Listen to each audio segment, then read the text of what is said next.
Just sitting here, all of a sudden my eyes are starting to itch. And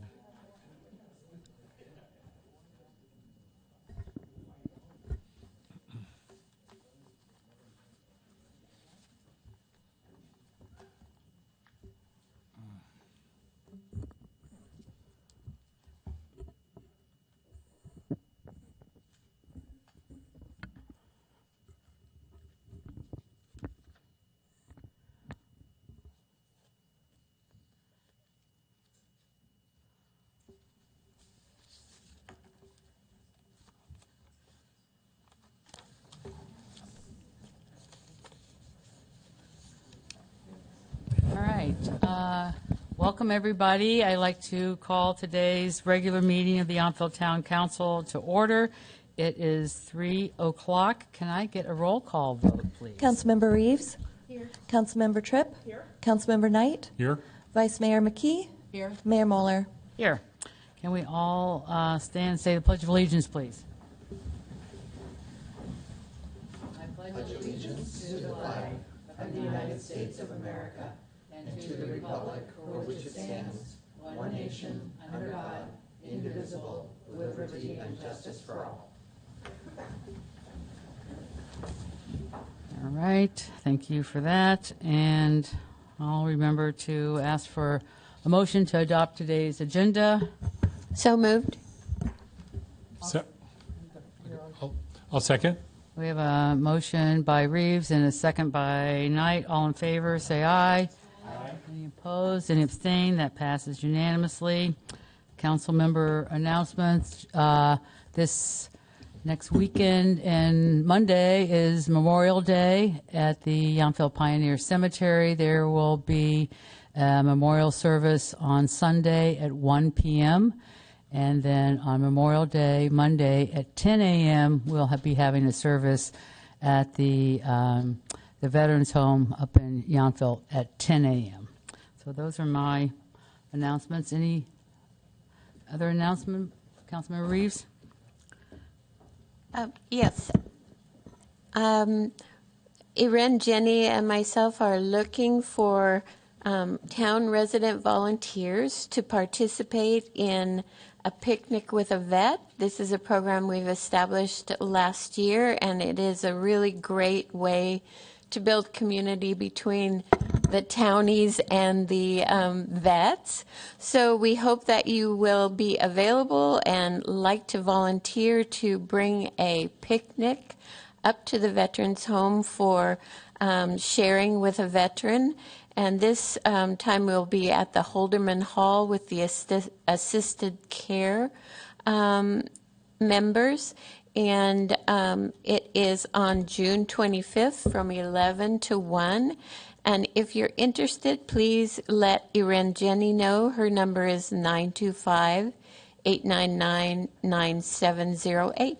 Thank you. Thank you. Vice Mayor McKee. Councilmember Knight and I met with our town clerks to go over emergency preparedness in the upcoming season. We're excited to announce that July 30th will be Yountville Night Out with plans forthcoming for that for the entire community. And for this season ahead, we are looking forward to 2 forums that will be educational and planned around resiliency for the town. We'll have 2 workshops surrounding safety, and then we can look forward to barbecues on various topics and with various partners, including OES. So it'll be a good summer and fall season, and details will be unveiled thanks to our clerks. All right. Thanks. Now it's proclamations and recognitions. We have a proclamation because this is National Public Works Week. So I have in 2025. So John, are you going to meet me at the podium? And after we give out the proclamation, we're going to have a photo op. So don't go anywhere, you guys, with all of the yellow jackets on.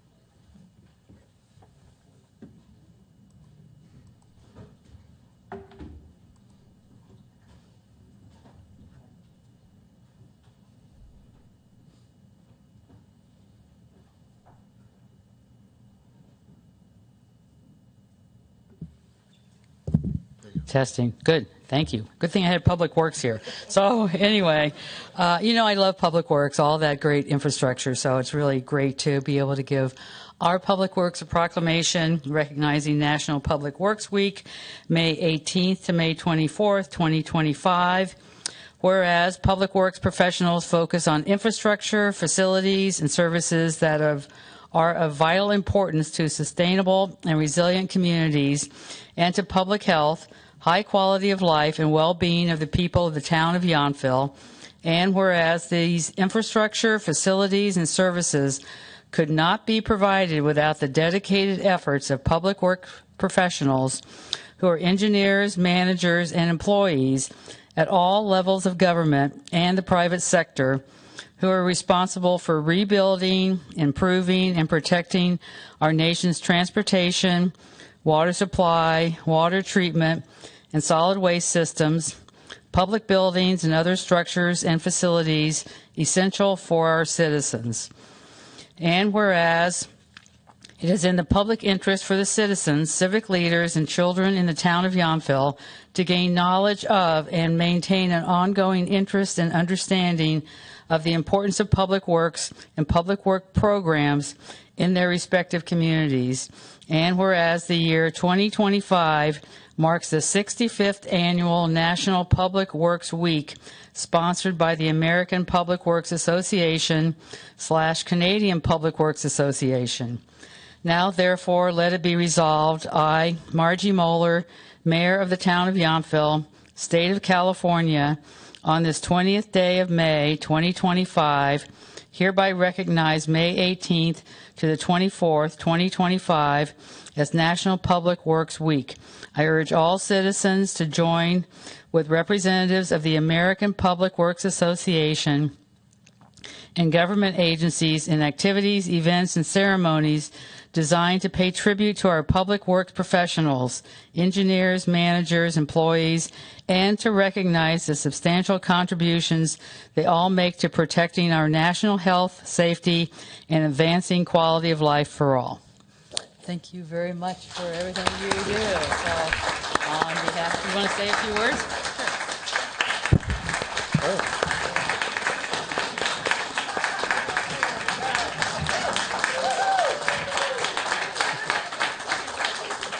Wow. Thank you, Madam Mayor and members of the council. It's important to remember that when you hear the phrase first responder, everybody's mind goes to police and fire, but this group of people is also in that group of first responders, and we do rely upon them in times of crisis. But in addition to that, they are our everyday responders. And this is the group of people that I am proud and honored to receive this for, because this group of people makes it happen and provides the level of customer service and care that the residents of Yountville have come to enjoy. That includes our pristine parks, our comfortable buildings, our well-maintained streets, the water that comes into your house, the water that leaves your house, and everything in between that involves public works. So I would like, on behalf of this team, to thank you. We are very honored and appreciate Town Council's leadership and support in this proclamation. So thank you.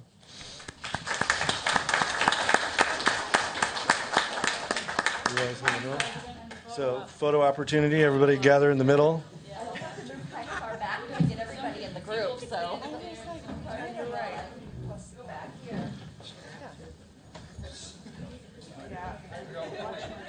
Spread out over there.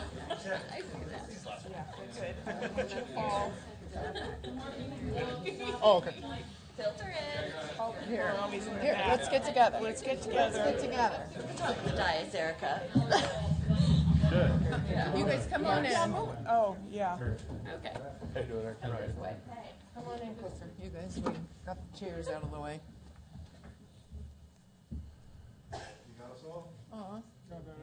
Okay, a few more. All right, to Public Works. Hey! Thank you.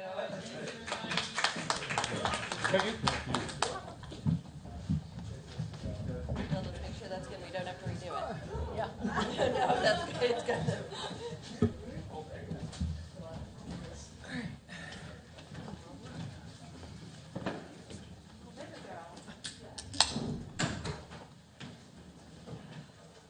Okay, let's move on to public comment. Anything that is not on today's agenda, if you're interested in making a public comment, can you come up to the microphone, please? I think it should still be on. Yep. Hi, State your name for us. I will. My name is Cheryl Stanley, and I live at 1523 Yountville Crossroad. Actually, I bought that house 51 years ago, so I'm not just a newcomer.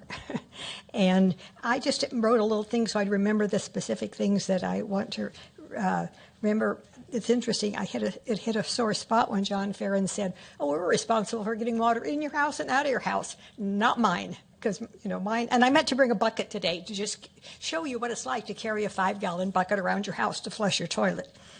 So aside from that, thank you for giving me the opportunity again to raise the issue of no water and boil water repair.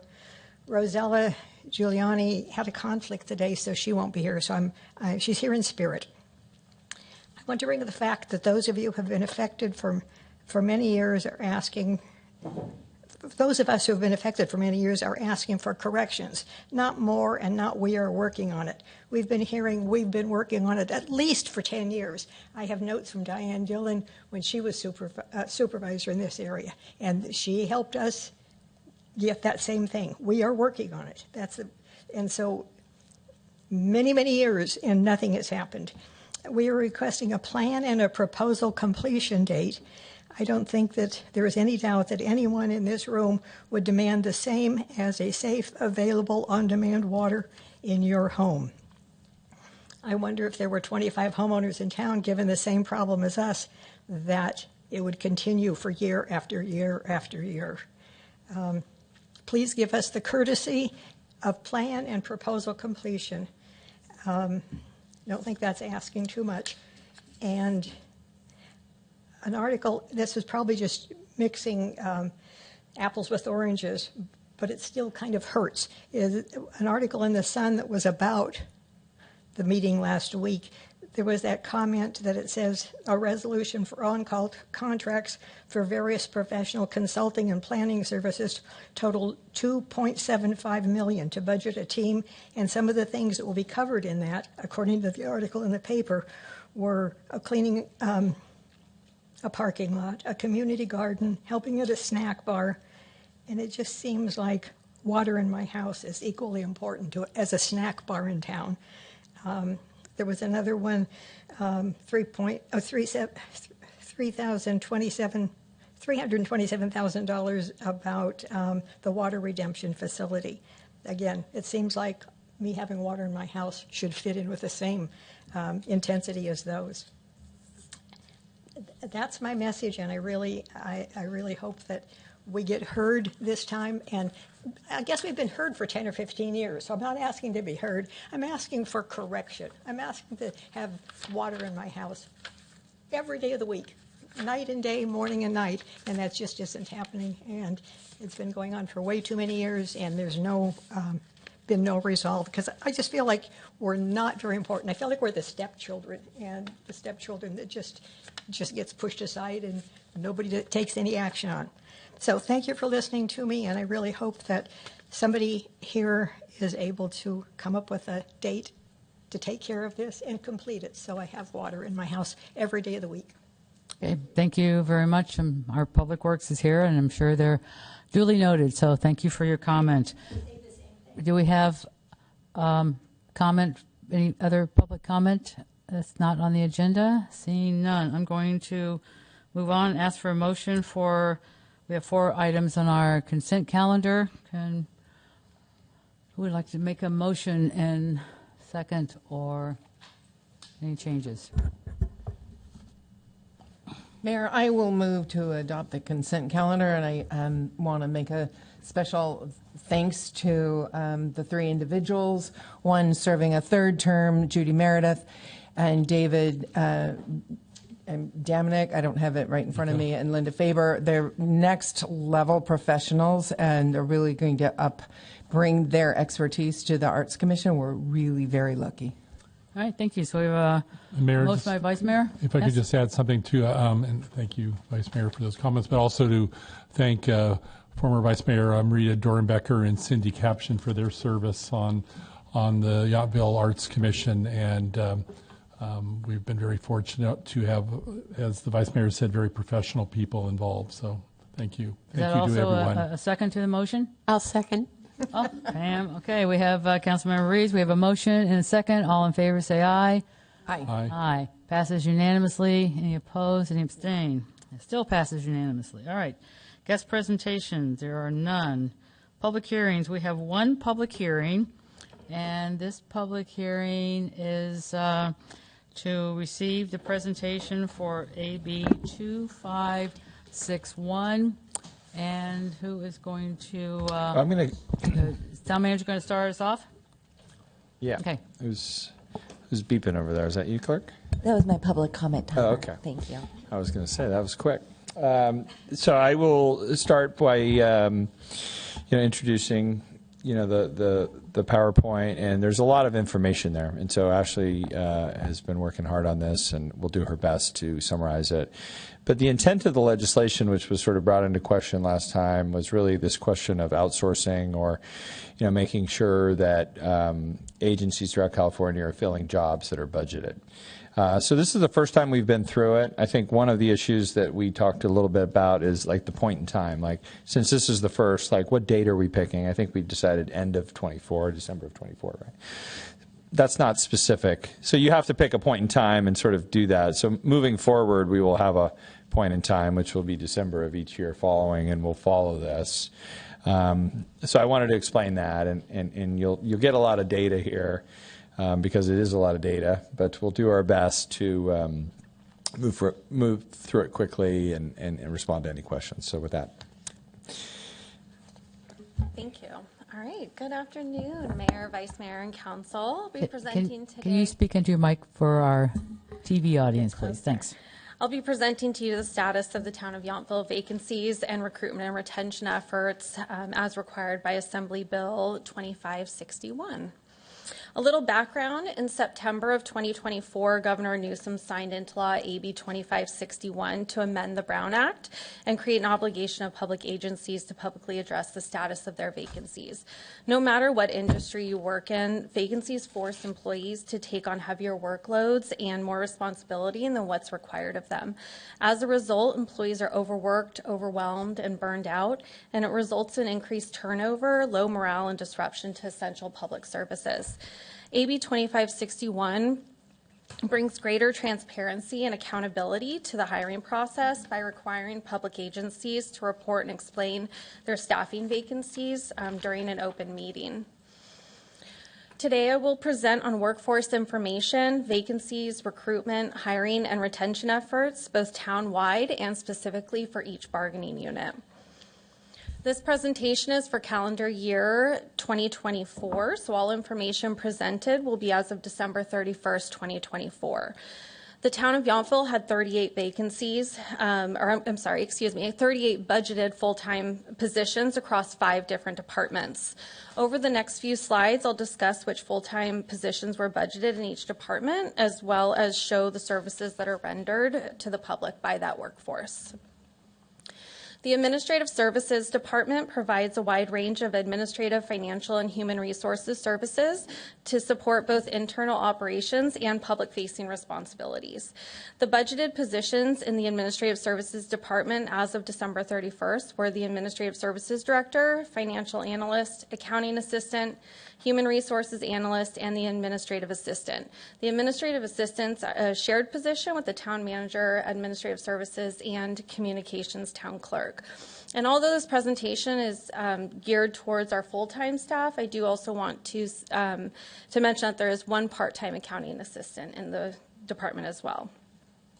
The Communications Department, Town Clerk.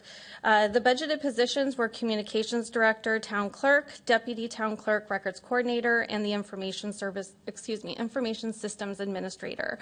The department had one part-time marketing specialist that was on a temporary basis as well. The Parks and Recreation Department consists of the Parks and Recreation Director, Recreation Supervisor, Administrative Assistant, and 3 recreation coordinators, each supporting different areas of the department. The Parks and Recreation staff also includes multiple part-time seasonal staff, such as building attendants and recreation assistants. The Planning and Building Department consisted of the Planning and Building Director, Deputy Planning and Building Director, and Management Analyst, as well as 2 Assistant Associate Planners and a Code Compliance Officer.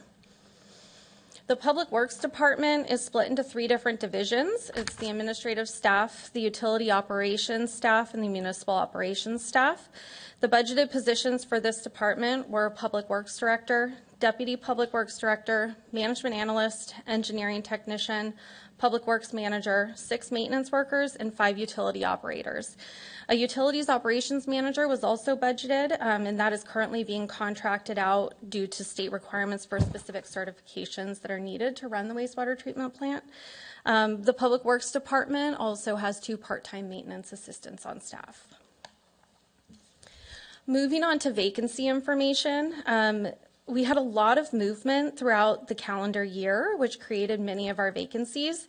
There were 3 retirements, 6 newly budgeted positions, which came after department additions and restructures, and 3 voluntary separations. This movement allowed for internal promotions as well, which creates thus another vacancy. The average number of days to fill all vacancies was 43 days from opening the recruitment to the date of an offer. I'll address the recruitment steps and other recruitment information in more detail in coming slides. But before we move on to that, I do want to address the highest vacancies at the end of the month, which equaled 18.4% on December. At the end of December. But what this table doesn't show is that the 2 vacancies that were created during that month were filled in January and February, so pretty quickly thereafter, with an average of 45 days for those 2 vacancies. One was an internal promotion and the other was an external recruitment. And 2 of the remaining vacant positions at the end of the year were to fill the newly budgeted positions in the Planning and Building Department. Those opened in November, and the management analyst position was filled in February. So as of today, the town positions that do remain unfilled are the Deputy Planning and Building Director, and then the Assistant and Associate Planners and the Code Compliance Officer positions. The Deputy Planning and Building Director position was actually closed for recruitment, and I'll go into more detail about that as well. And then the Assistant and Associate Planners and Code Compliance Officer positions are not budgeted for fiscal year 25-26, so going into the next budget, and we did not complete a recruitment because we never intended to fill those positions due to the restructure. These are the recruitment steps that we take from the start of recruitment, as soon as that vacancy is created, until offer. On average, an external or open recruitment is open for about 30 days.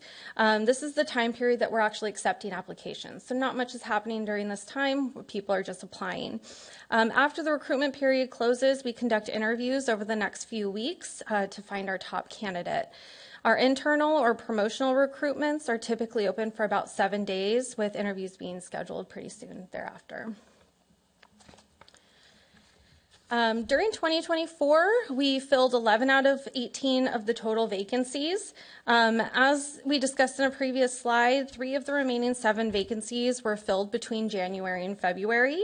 The average calendar days that we had external or open recruitments was 54 days. So we filled 8 positions in that average time period. Although a majority of the vacancies that we have are filled externally, 3 were filled by internal or promotional recruitments at an average of 12 days. When I first took over my position, I found that creating brochures to aid in recruitment was ineffective and it was time consuming. In some cases, other departments were doing their own recruitment and hiring, which led to inconsistencies in the town's hiring process. When posting our vacancies on online job boards, it was time consuming, it was manually done. Paper applications were being used, which are really hard to share between a hiring manager and HR and vice versa. And by the time that we got to actually scheduling our interviews, it was a time consuming process. You're making a phone call, you're leaving a message, you're waiting for a return call back to get it scheduled. And overall, it was an inefficient process. Those are just some of the hiring obstacles that we had. And I started to address those obstacles right away. We began to use Canva in creating our hiring brochures, which made creating them and editing them easy and much faster. And they also looked really nice because they have really great templates. HR took on the full responsibility of the recruitment process and collaborates with departments to ensure that the recruitment is consistently executed for all positions. And I also started networking with online platforms like LinkedIn, so that way I can create relationships with other recruiters and potential applicants as well. We also invested in an HRIS platform called GoCo. That automates a lot of our recruiting tasks and seamlessly transitions candidates from one step to the next of the hiring process. This platform also allows all hiring staff to view and comment view and comment on candidates in real time. So as soon as that candidate applies, anyone who's assigned to that particular job opening can actually view the applications. The HRIS platform also sends automated interview invitations, rejection emails, offer letters, and so much more. During 2024, we had 18 vacancies that were created. Of those vacancies, we had 6 that were newly budgeted positions. Of those 6, 4 were added to the budget as additional staff. We had our parks maintenance worker in the Public Works Department, recreation coordinator in the Parks and Recreation Department, and the deputy planning and building director and management analyst in the planning department. The remaining 2 budgeted positions, newly budgeted positions, were the Human Resources Analyst and Communications Director Town Clerk, which both became available after the department restructures. The Planning and Building Department was restructured to include the Deputy Director and Management Analyst position, but the Assistant Associate Planners and Code Compliance positions were never removed from the budgeted, and that's why they're being included in future slides and also part of our vacancy rate. The Human Resources Analyst position became available when the Finance Department was restructured into the Administrative Services Department, and the previous HR position was filled as a Deputy Director of HR and IT, and it was not budgeted as that classification after the restructure. The Communications Director Town Clerk was reclassified from the Town Clerk when the Communications Town Clerk Department was created. These changes all allowed for 3 internal promotions during 2024. So the recreation supervisor position that Garrett moved into, he got a supervisor role for that. It was really notable to add as he's going to be celebrating his 15th year with the town next month. The Human Resources Analyst position opened after the retirement of the Deputy Director of HR and IT, who was also a longstanding employee. And after the restructure of the Finance Department to the Administrative Services Department, that vacancy allowed me to move into my role. The final internal recruitment that filled the vacancy in 2024 was for the Communications Director Town Clerk, for which Hillary was appointed to. Hillary was previously in a deputy town clerk role and was an acting town clerk when the previous town clerk moved onto a new opportunity. All right. Additional retention information. So we had 4 vacancies that resulted from retirements, 6 that resulted from voluntary separations, and we had no involuntary separations reported. Okay, so now that we've discussed the overall workforce, we're going to transition onto bargaining unit specific information. So as a reminder, there are 2 bargaining units in the town of Yountville, the Yountville Employee Association, or the YEA, and the Mid-Management Professionals Unit, or the MMP. The only bargaining unit that had a vacancy rate of over 20% was the MMP. They were at 38.5%, but I will explain that into more detail when we get to that slide. So we're going to start with the YEA. What is listed on the graph are all the positions that became vacant through calendar year 2024. The YEA had 7 vacancies. The average number of days that the recruitments were open for was 58 days. The only position that was vacant at the end of the calendar year was the utilities operator position that opened on December 17th, and it closed on February 14th. We also recently opened an internal promotional recruitment yesterday for a newly approved lead maintenance worker position. So other than that upcoming promotion, there are currently no vacancies in the YEA. Okay, so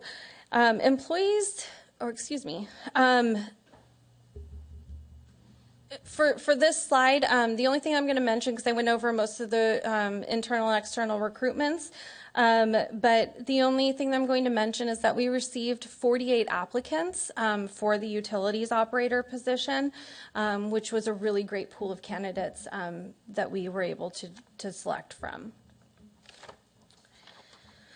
Employees receive a base salary with a 5-step range with a 5% increase between each step. The salary adjustments can occur at 6 months with a positive performance review and annually thereafter. The town also offers benefits that are comparable to or better than other agencies nearby. Some of our most notable benefits are our medical and dental.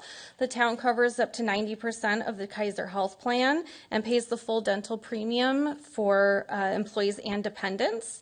Our paid time off includes 10 to 20 days of vacation based on service time, sick leave of 8 hours per month with unlimited accrual, 12 holidays and 24 floating holidays. Those 24 floating holidays can be cashed out at the end of each fiscal year. And then also our employee assistance program. We have a very comprehensive employee assistance program. It's one of the best that I've seen at any organization I've ever worked for. There are 5 different classifications in the YEA that were budgeted for in 2024. This graph shows the salary compensation for each of those classifications and where the town's salary range lands with our benchmark cities. And our benchmark cities are what make up the market median. For context, the benchmark cities that we use for the salary surveys are the City of Napa, St. Helena, Calistoga, American Canyon, Healdsburg, and Sonoma. A 5% variation is typical when comparing the market median. The only classification that is outside of this 5% threshold is the utilities operator at 5.91% below the market median. Going forward, we will be doing a full class and comp study that'll take place before the next MOU negotiations in 2027. Moving on to the MMP vacancy information. The MMP had 8 vacancies in 2024. The average number of days the recruitments were open for was 44 days, and internal promotional recruitments filled 3 of those vacancies throughout the year, which is great. 2 of the classifications that were vacant at the end of the calendar year was management analyst and public works manager. They were open for recruitment in November and December, respectively, and were filled in January and February 2025. 3 other classifications that were vacant at the end of the calendar year were the assistant planner, associate planner, and code compliance officer. I spoke about these positions a little bit more in a previous slide when we were talking about the planning and building department restructure. These are not included in the fiscal year 25-26 budget, leaving the vacant positions at 0 in the MMP.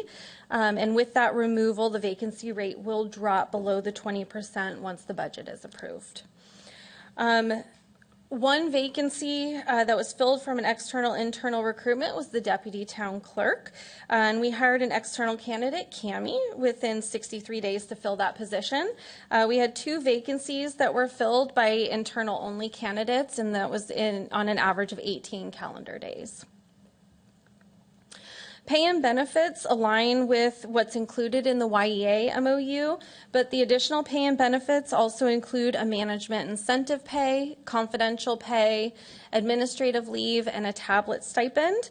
The administrative leave can also be cashed out at the end of the fiscal year for any remaining balance. We had 10 different classifications in the MMP that were budgeted for in 2024. 2 of the positions fell below the market median by more than 5%. We had the the information systems administrator that was 7.46% below market, and the recreation supervisor at 6.94% below market. Again, a full class and comp study is going to take place before the next negotiations for the MOUs, so that we can ensure that our market competitiveness and our support for recruitment and retention efforts continues. While our executive management positions are at will and they're governed by individual employment agreements rather than included in a bargaining unit, it is helpful to consider that the executive level vacancies that have occurred during 2024, with these vacancies, they have a meaningful impact on the workload and support needs of bargaining unit members as well. There were 3 executive management vacancies. The vacancies were the result of a retirement and newly budgeted positions. The average number of days that recruitments were open was 21 days. The only classification that was vacant at the end of the calendar year was the Deputy Planning and Building Director. This position opened for recruitment in November 2024, and we only received 2 qualified applicants. We want at least 5 viable candidates for open recruitments before we conduct interviews, so we can ensure that we have a competitive pool of candidates, we can reduce bias, and also encourage equity and inclusion. Because we did not meet the threshold for those candidates, the recruitment was closed in February. This position will continue to be budgeted and will be reopened for recruitment in the future. In the meantime, we're utilizing consultants to complete the comprehensive planning work and special projects, and internal staff are also helping as needed. And that is what I have for you today for this presentation. Next, we do have a presentation from the MMP, so I'd like to invite Jacob to come up.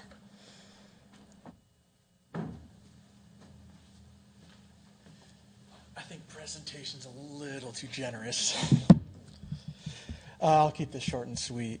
We would just like to thank everyone for not only filling these roles, but finding good people that can actually do the work.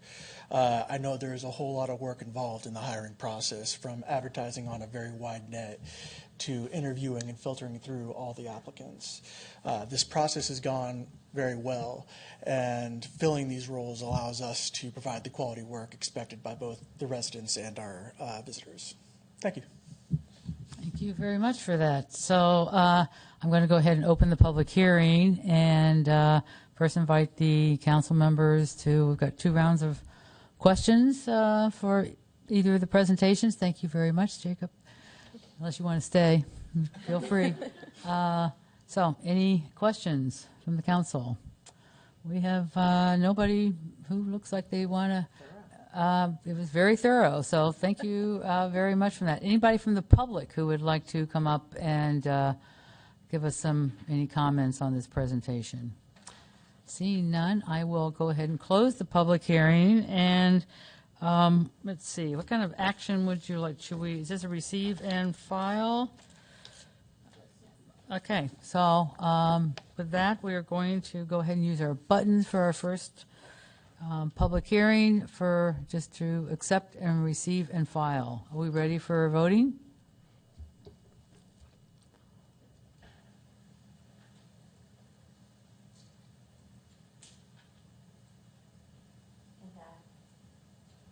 And that has been accepted. All right, All great. votes in favor.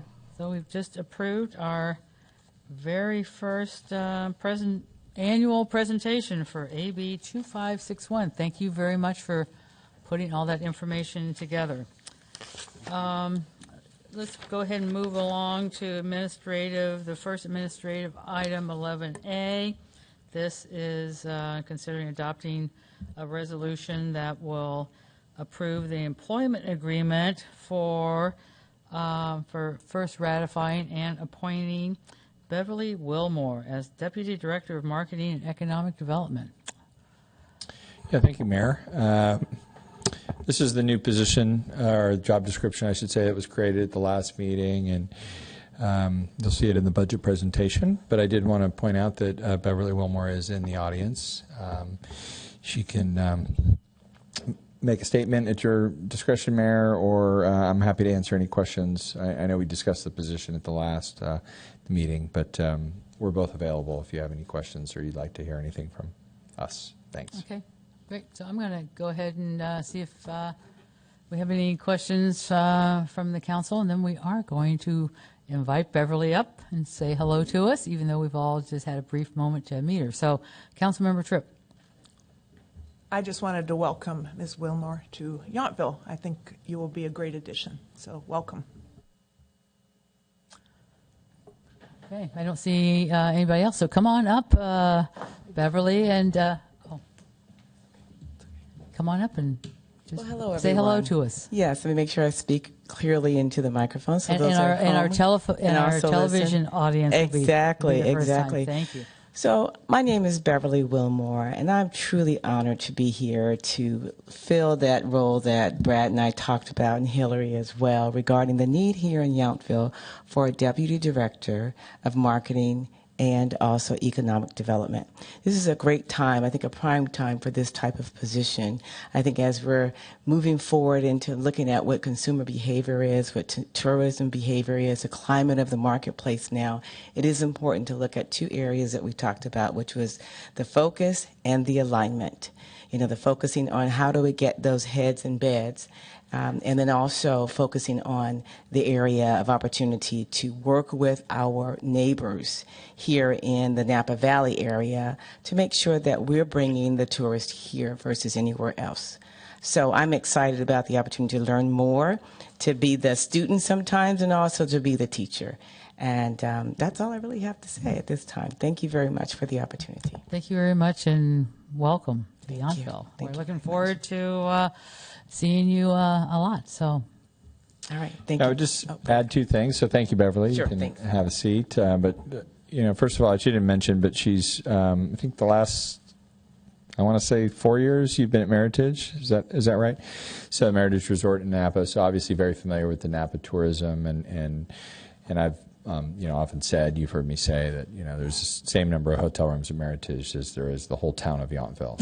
And, you know, as we look at our budget, which is the big item tonight, you know, clearly the issue when we look at everything is managing the top line and the revenues, and we've prioritized as an organization, you have as a council economic development. To me, this means general fund revenue, first and foremost.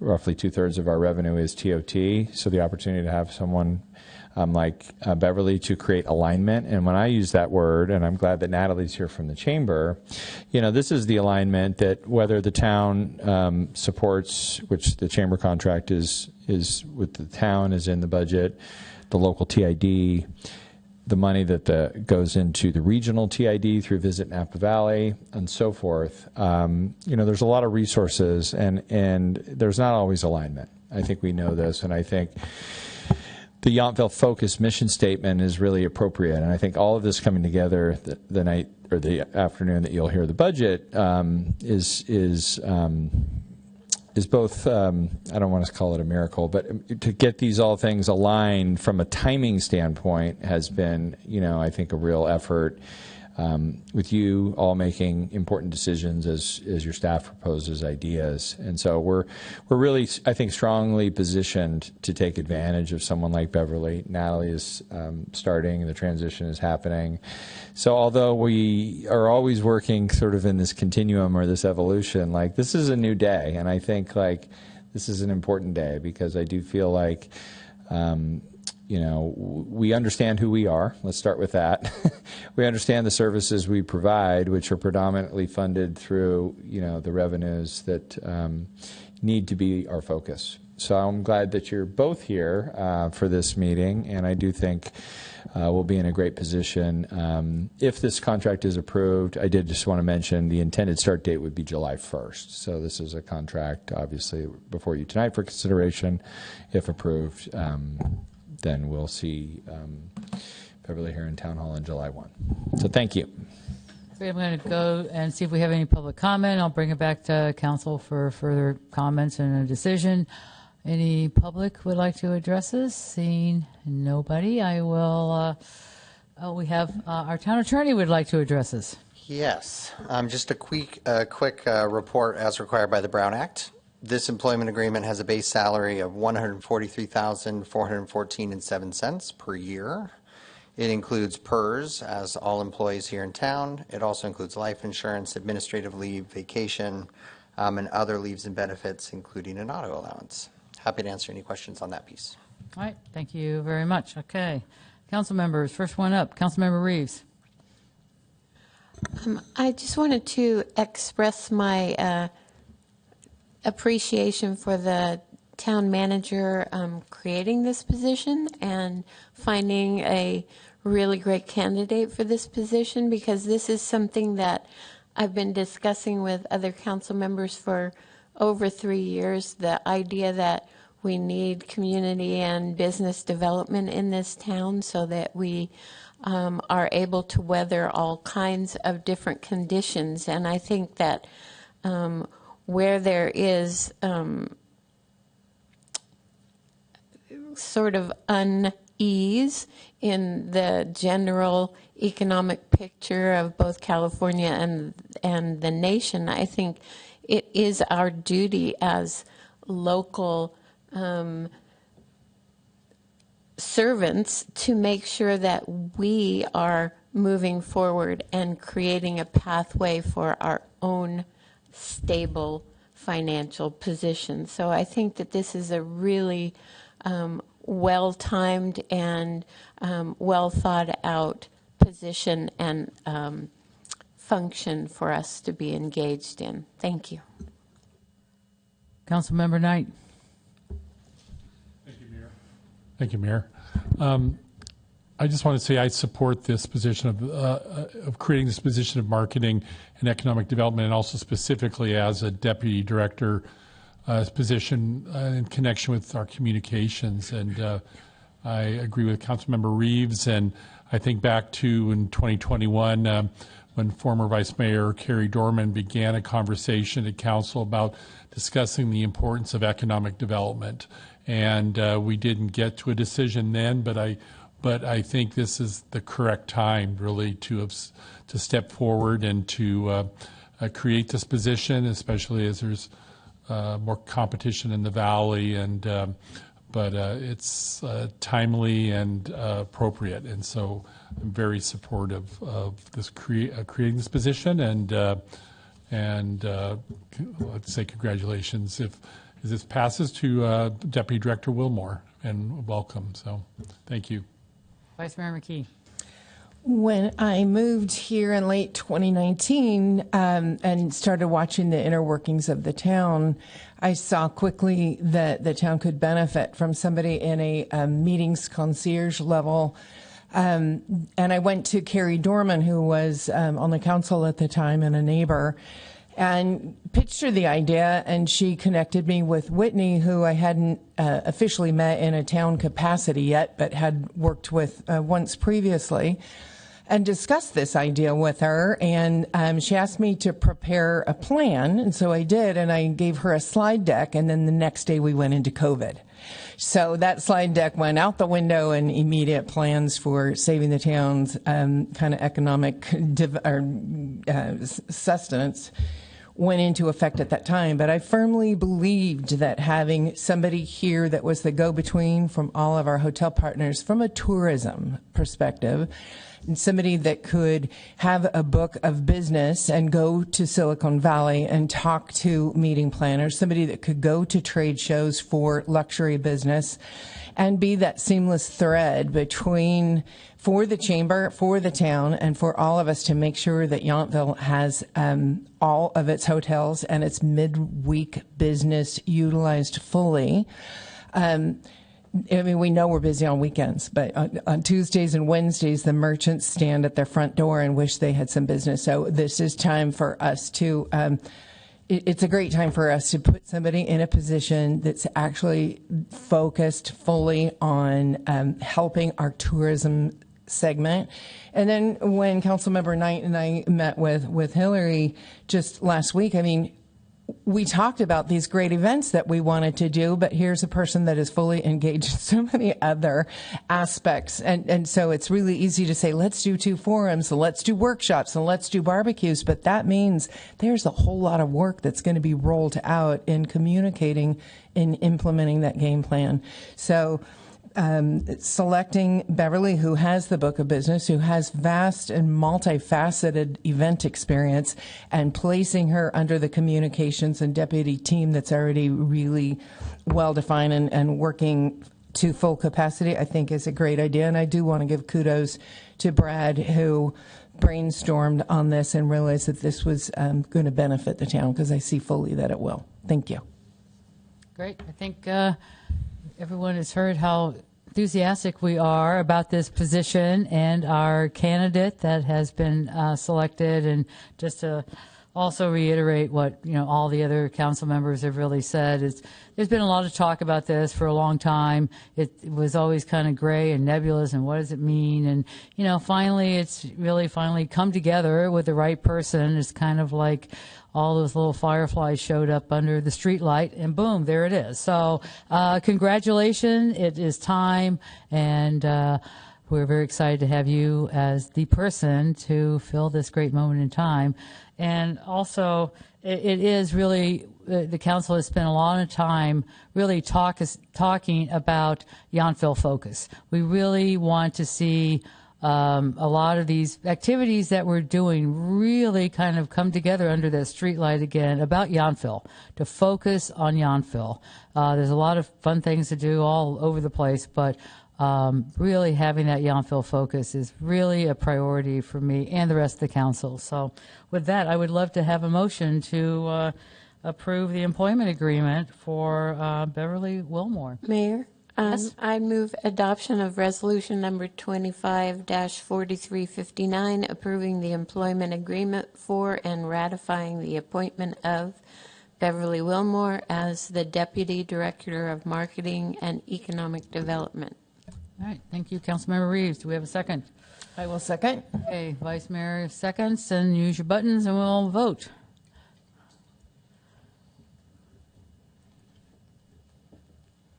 That passes unanimously. All right.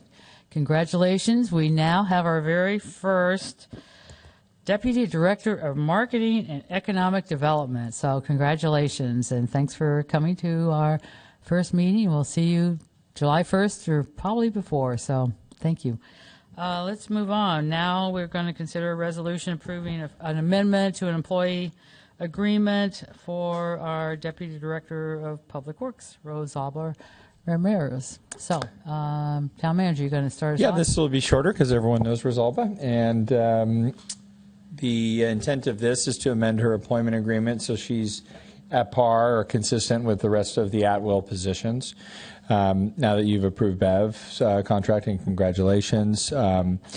She isn't a deputy that is at will, which means she is not represented, which means she's exempt from certain laws, et cetera.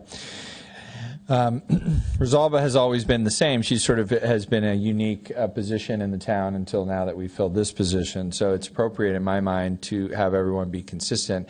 And really the only substantive change of the contract is to allow for merit-based bonuses at the end of the, as part of an evaluation process. So this would be under John Ferns. Obviously, Rosalba speaks to, or reports to John.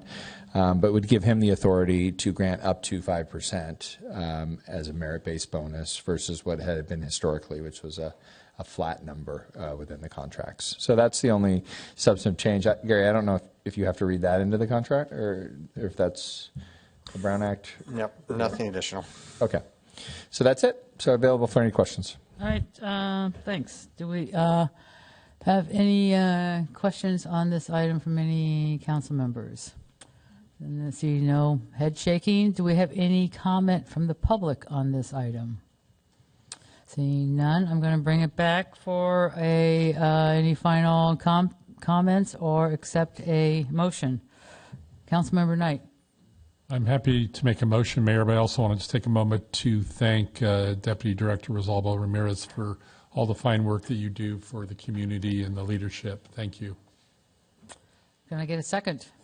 And I'm happy to make that motion to move approval of resolution number 25-4360, a resolution of the Town Council approving First Amendment to the employment agreement of Deputy Public Works Director Rosalba Ramirez. I'll second. I have a motion by Knight and second by Reeves.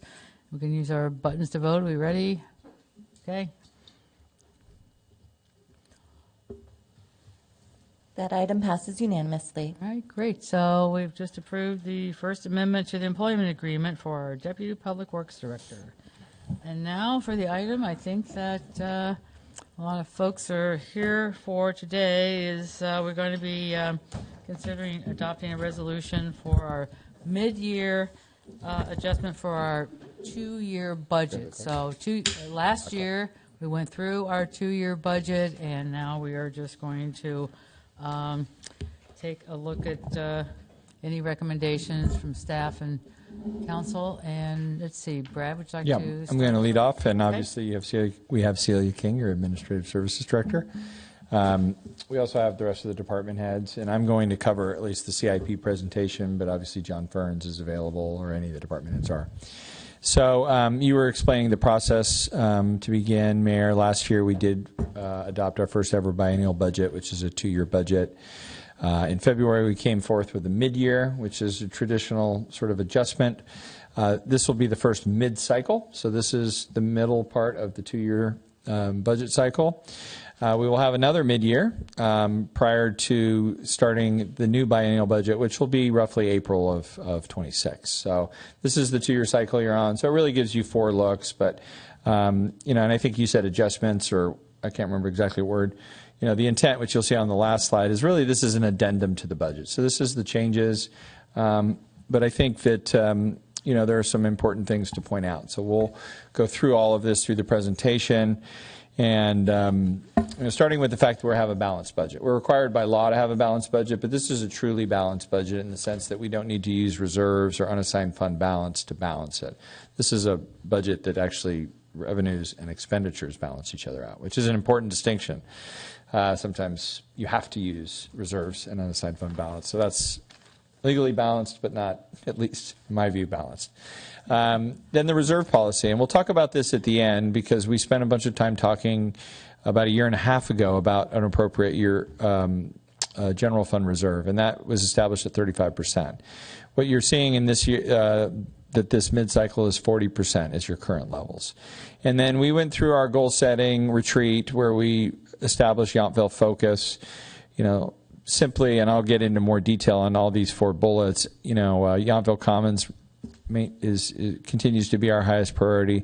Staff retention and upward mobility, I think these are important, and we've done some slight tweaks in the budget to make sure we can retain experience and maintain our workforce. Economic development, we just discussed that. We have a person now who will be focused there. This is something that I believe, and I've said to the staff, I should be focused 80% of my time. I wish I could be that focused on the top line, which is the revenue lines. But I do think having a partner and all working together, we do focus there. And then finally, when you get into things like mobility and energy resilience plans, what we did this year, beyond just creating a new mission statement that talks about focus, where we say we're a forward-thinking agency, open-minded, committed to Yountville, unified with sustainable results. I think the other big part of that was as we created the goals grid and the collective wins, like these things all help us unify under what are organizational and town goals. And sometimes that's hard because there's a lot of voices.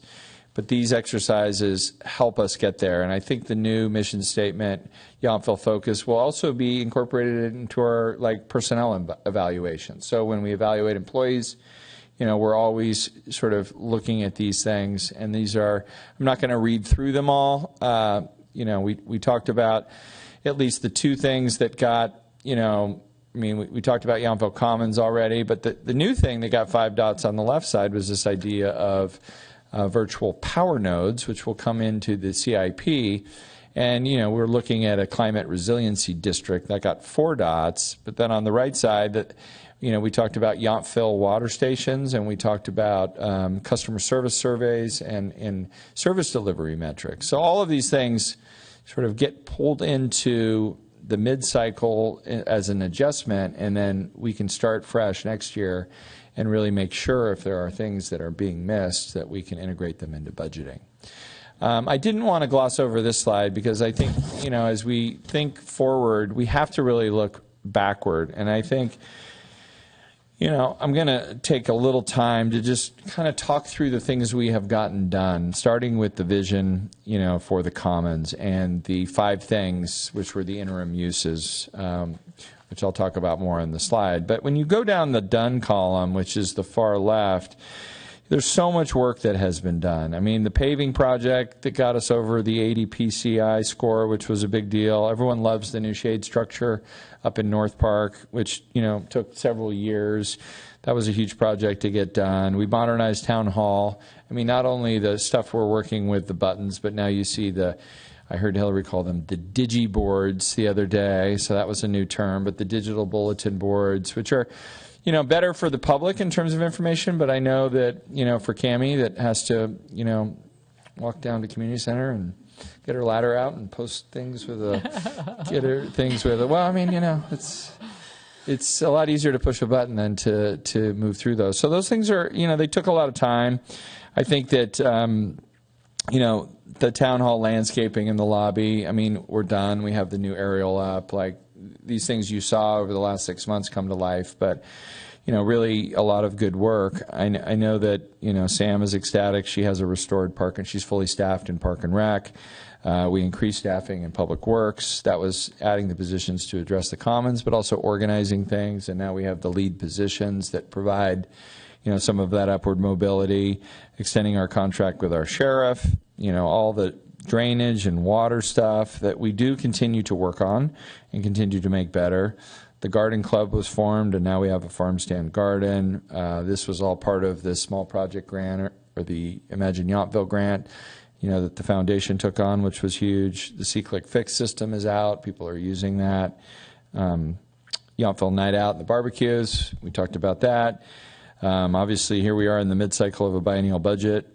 This was something we created last year, and on and on and on. I mean, I literally want to read this all, but I don't want to. I'm going to try to beat Ashley on the time of presentation. We have a bet.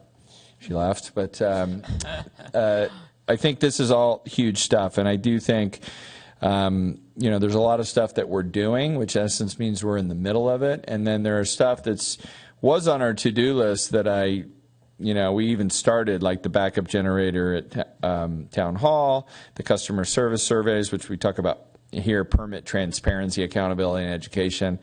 We're starting to use the words that came out of the dots as a way to sort of unify our message and make sure that the goals that you built consensus around are addressed through this budget.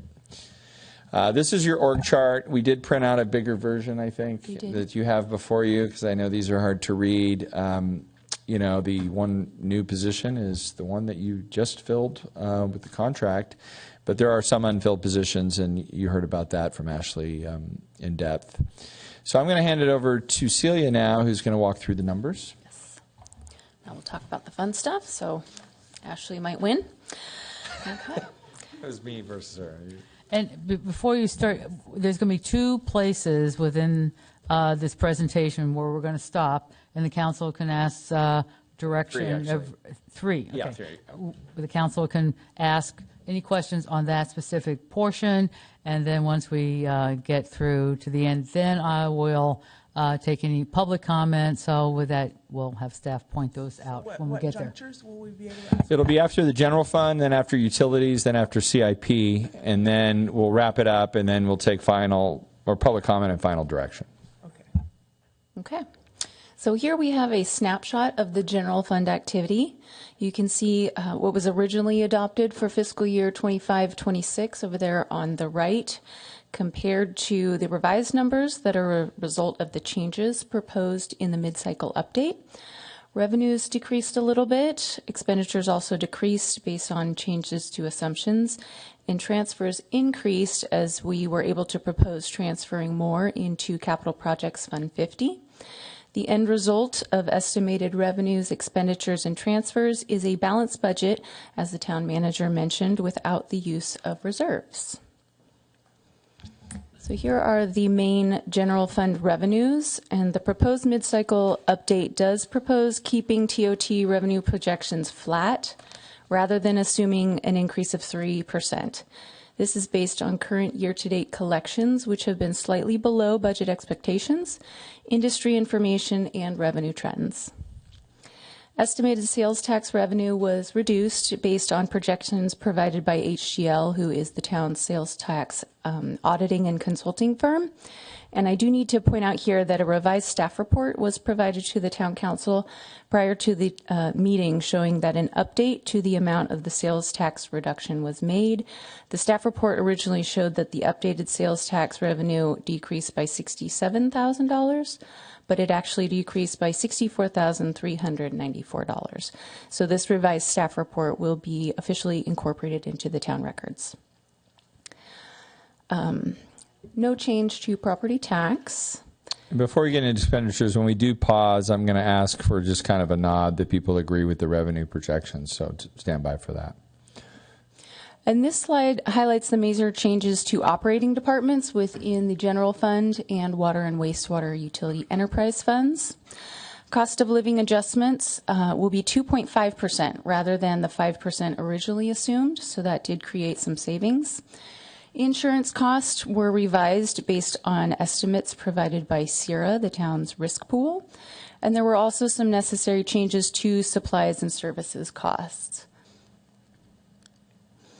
Other notable changes to the general fund expenditures include moving the $50,000 of anticipated cost for the town's share of the Regional Climate Adaptation and Action Plan, I think that's what RCAP is, out of general fund and into the Upper Valley Waste Disposal Franchise Fee Fund. One new full-time position and estimated lower cost for law enforcement services, and this is due to the current staffing levels, and assuming a 5% increase to fire and emergency medical services rather than the 10% as originally anticipated. And here we will pause. Yeah, so this is, clarifying questions, but I wanted to just get, sort of, I don't know if it's nods or thumbs up, maybe is better in terms of the revenue projections. We talked a lot about, Celia, Kyle, and I, about the TOT number. What was in your budget was the 3% increase. We decided to present before you a flat number, so that basically keeps it the same. I will tell you there was no, empirical data that said do this. It was general fears that we're, I think, having with the economy. I think, other issues.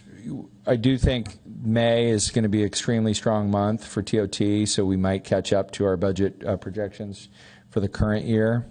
I'm also very confident, especially with Beverly and Natalie working together, that we're going to hit the number. But I do think it's always better to be safe than sorry. We try to be accurate, but I just want to, show that everyone's good with that, because I sense that everyone's good with that. But if anyone wanted to stick with the number, now would be a time to talk about that, and to change the number that's in your budget book, which again is flat, would require a vote. But if you're all good, which I'm seeing head nods, everyone looks like they're good, then we'll move on to clarifying questions, and we don't have to have that discussion, but we'll hope through unassigned fund balance we will have hit our number, and then you'll be able to obviously allocate that once we finish the audit, which is typically 18 months later. So this is kind of this issue of when do you allocate the money, but I think in this case we're confident and comfortable with this decision. Okay, thanks for that. So we're going to have 2 rounds of council questions to staff. Councilmember Tripp. Sometimes it's helpful just to kind of back up a little bit and look at the budget from a higher level, because we have money going in, money going out.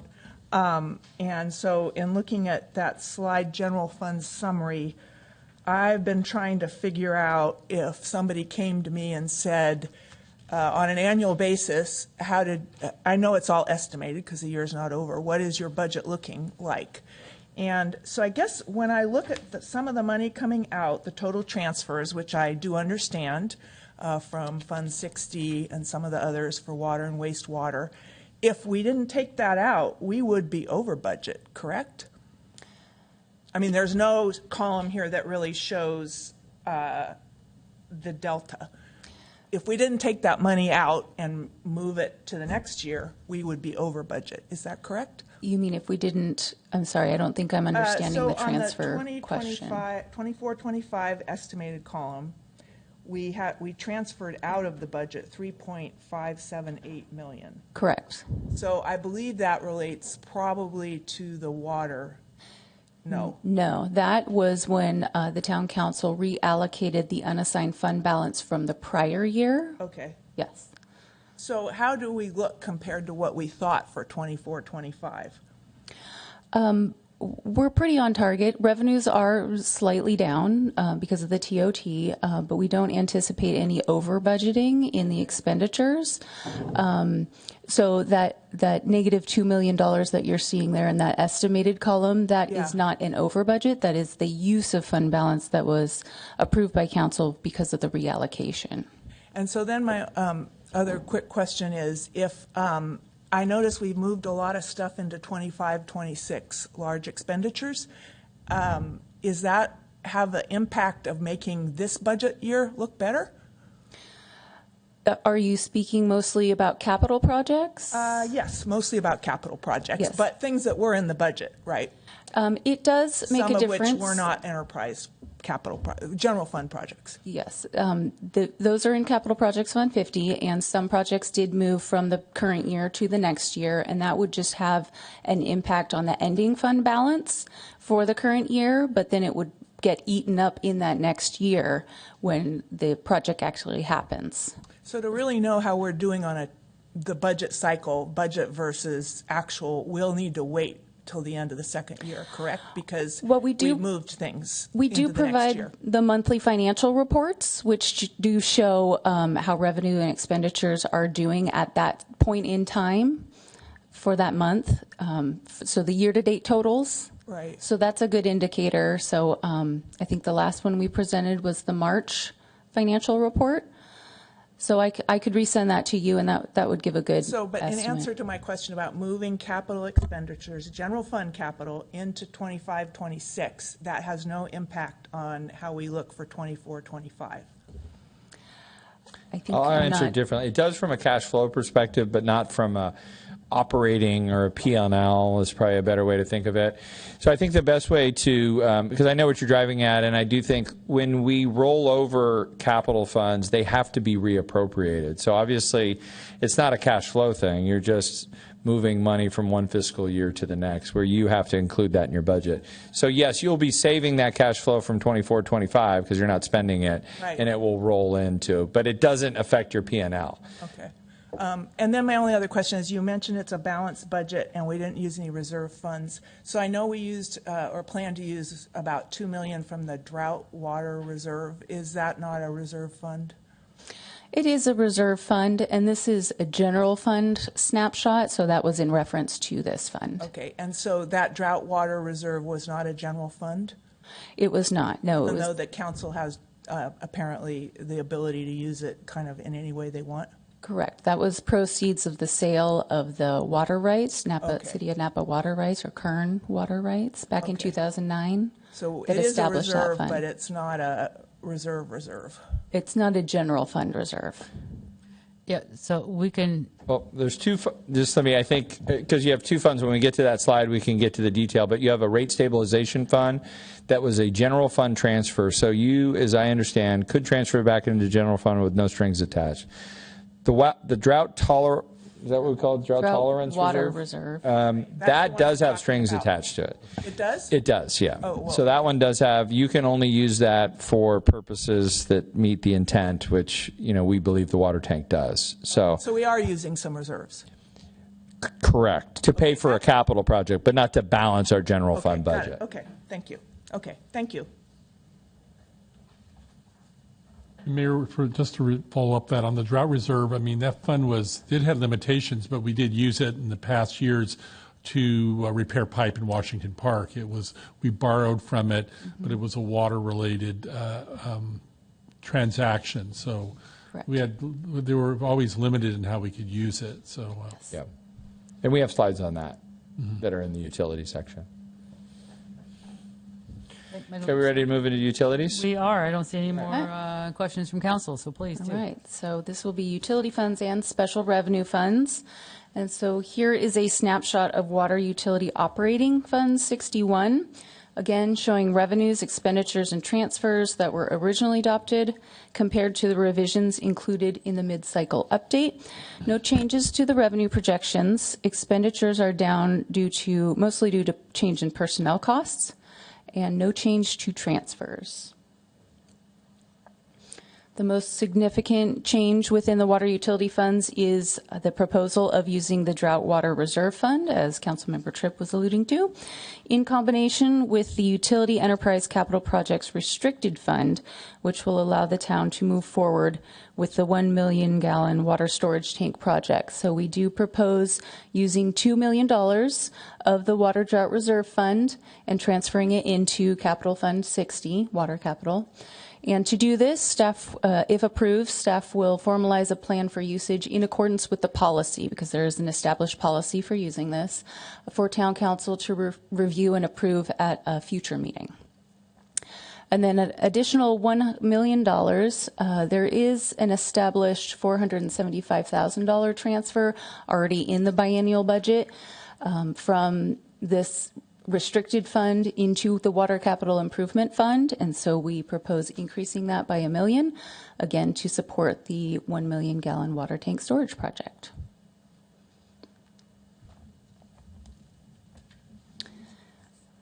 Okay. So here's a snapshot for Wastewater Utility Operating Fund, also showing no change to revenue, slightly lower expenditures, and here we propose an increase to the transfers to the Wastewater Capital Projects Fund 64, an additional $275,000 transfer to support those capital projects. Moving to special revenue funds, NVTA provided an estimate of what the town would receive in Measure U, previously Measure T revenues. So we updated that to be $844,000 and plan to spend the same amount. Measure T/U equivalent fund has available fund balance, and with the transition to Measure U, the rules around using this money have changed a bit to be more flexible, so we are proposing to use $40,000 for a pedestrian and bicycle facility project. The mid-cycle update proposes transferring $500,000 from the Upper Valley Waste Disposal Franchise Fee Fund into Capital Projects Fund 50 to be used for projects such as the Workable 3-bin waste sorting project and the Yountville water stations. And in Measure S, Workforce and Affordable Housing Fund 71, $800,000 was added to the anticipated cost of the Yountville Commons planning phase. And lastly, in Measure A Maintenance Fund, there is a proposed increase to the HydroFlush Weirs and Floodwall Operation Program, the addition of the Townwide Flood Management Assessment Project, and the addition of the Oak Circle Spillway and Warning System Improvement Project. I think we pause again here. Yep. And I think, just so you know, the next section is CIP, so we'll get into all of the projects. So this is just the funding for the projects. So if you have questions, obviously, in terms of any of the stuff that you heard, feel free to ask them. But the next section, I can go through, and a lot of the stuff is, to me, project stuff. And you'll see the tank, and there's some images that John put together, and then John and I, and Celia can answer any questions specific to projects. Okay, Councilmember Tripp. My question on the water utility, the $3 million storage tank, which actually I support, but given this, so my question is, what impact does that have on the ratepayers? Is that, I've not been through a cycle before, fortunately, but I might, of the ratepayers. Yeah, I think does the source of the money matter, and will, I think we have, I don't remember exactly, less than 1,500 ratepayers in Yountville, so how does that work? I don't think the source of the money matters. What matters is that, it's committed and the project is, quote unquote funded, because then it doesn't get pulled into the rate study in terms of a CIP. I also think what's relevant about the tank is that it will be sourcing well water. And so well water, and I haven't looked, John is working on this. There'll be engineering behind the cost of the water, but it's definitely the cheapest of the, we have these sort of, Rector first and then Napa second. Well water is actually less expensive. So we'll clearly use the least expensive water first. So as that gets blended into a rate study, it will be a lower operating cost. So it should also, it should put downward pressure on rates. I don't want to say that they won't go up. So for both the capital projects that are funded and then also just the cost of water, that will be integrated into the rate study, which I think are intending to start at the end of sort of next calendar year. So the bottom line is the $3 million will go into the rate study. Yeah, it will save from the rates because it'll be a funded project. And the other thing to note about the tank is that it's first we will have to go through a process to solicit bids for the design of it. So you will see it at that point because that will exceed my authority. Once we have a design, then it will be a capital project. So you'll have sort of 2 more bites of the apple to know exactly what the tank is. As long as it is funded before we start the rate study, it will have downward pressure on rates. Okay, thank you. I just want to say I'm really excited about this tank going way back to 2008, I think, when we first sold off the State Water Project water rights. We really looked hard at that, and what we found, we were paying in at that time, so that was 17 years ago, over $300,000 a year for those rights, but we couldn't even get any water from the state unless we were in multiple dry years. So, fast forward to now, there've been maybe one time, and that we might have needed that. We wouldn't have gotten very much anyway. So I think that was really prudent to do. So that money's really been sitting there. I've always been a little frustrated. We couldn't invest it, so it just kind of sat there. We actually had $3 million, and we used $1 million for various things when we first sold the rights to Napa. But it's been sitting there. So I think this is really, really a great use of those funds, and just really want to thank staff and especially Public Works for coming up with this. I'll try to hold myself down from asking too many questions. I'll call John after the fact about all the inner workings of this tank, but very excited about this. So thanks for doing that. And with that, seeing no more questions, let's move on. So I will go through the CIP relatively quickly. And again, if there are questions, this is broken into sections. This is community facilities. We're highlighting the community center enhancements, which you see are under construction.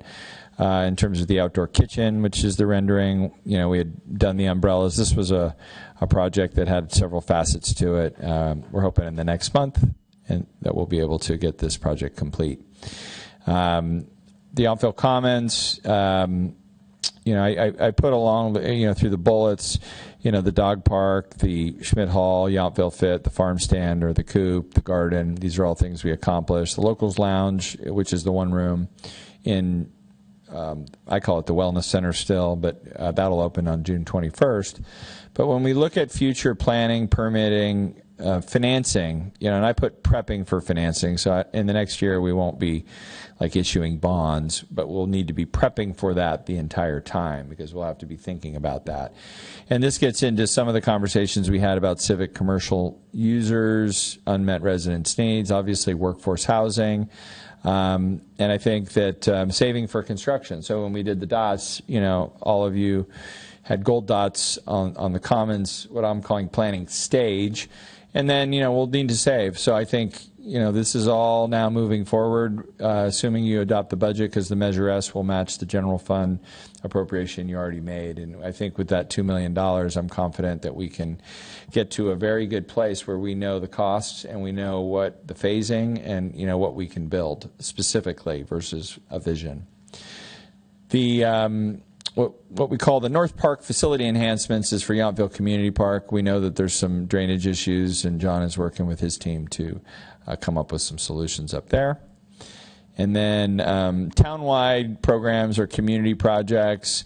This is where we started talking about mobility, but we added wayfinding, and I within that added year-round festive lights, because even though lights provide ambiance, they're also safety measures and also can be wayfinding measures in terms of guiding people down safe passages, et cetera.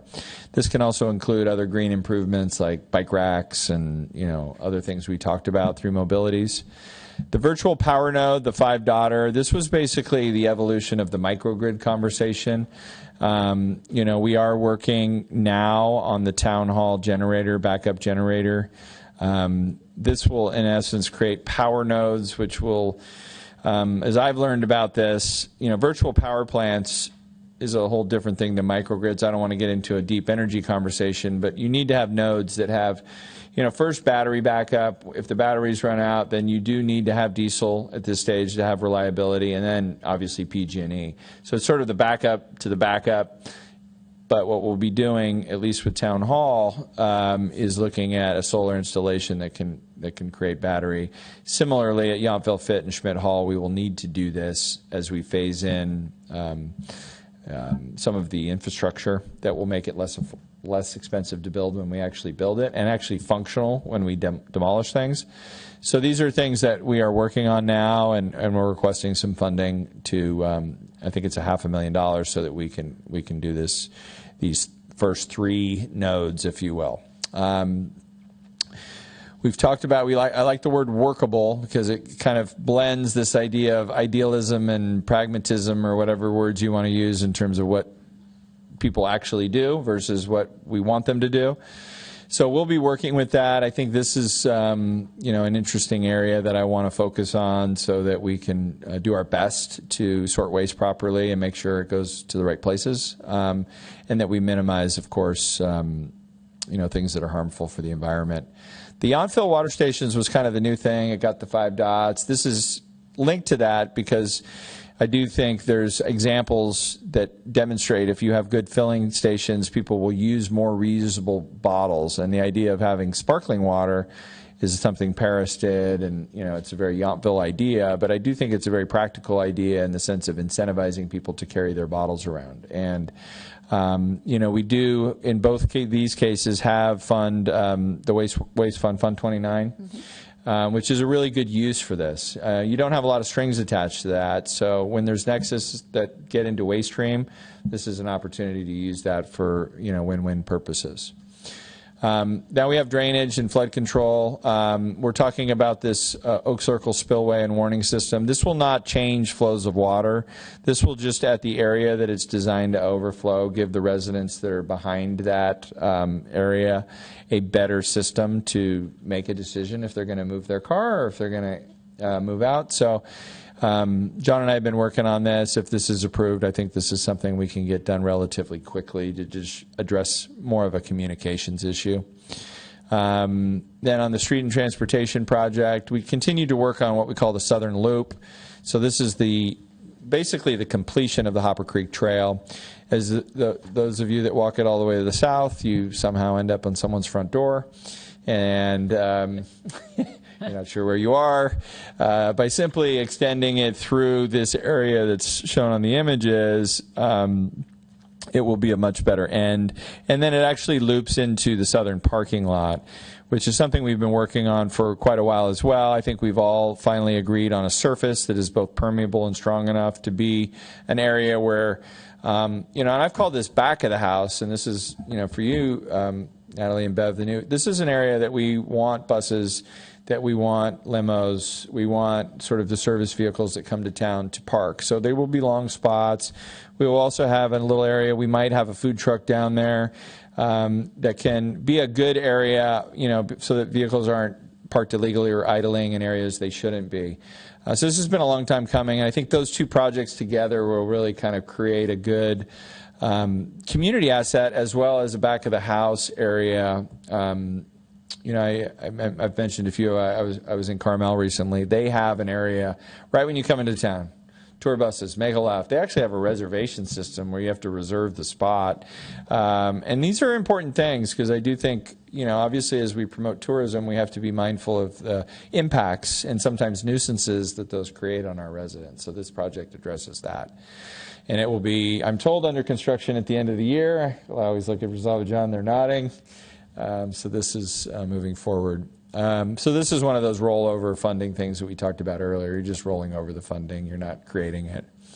And then on the water distribution side, here's the tank. This is just an image of a 1 million-gallon tank that I understand John found. So we haven't designed anything yet. We're sort of looking at that location, which is out in the at the end of the whatever that road's called behind the Catholic Church. This is an isolated area in the far southeast corner of the town. So we'll minimize impacts, and this will. It's also next to the well, and as a number of strategic reasons. But that's and I think as we talk about this, obviously we talked about rate stabilization or rate support, drought tolerance, but also it's a 3-day emergency supply. So I think it provides really 3 important things. And then finally, you have authorized, and we're in the process of this wastewater modernization study. So that will be moving forward. So I'll pause there and see if you have any questions for John Celia or me. Thanks. Thank you very much. All right. Any questions on this section? Councilmember Knight.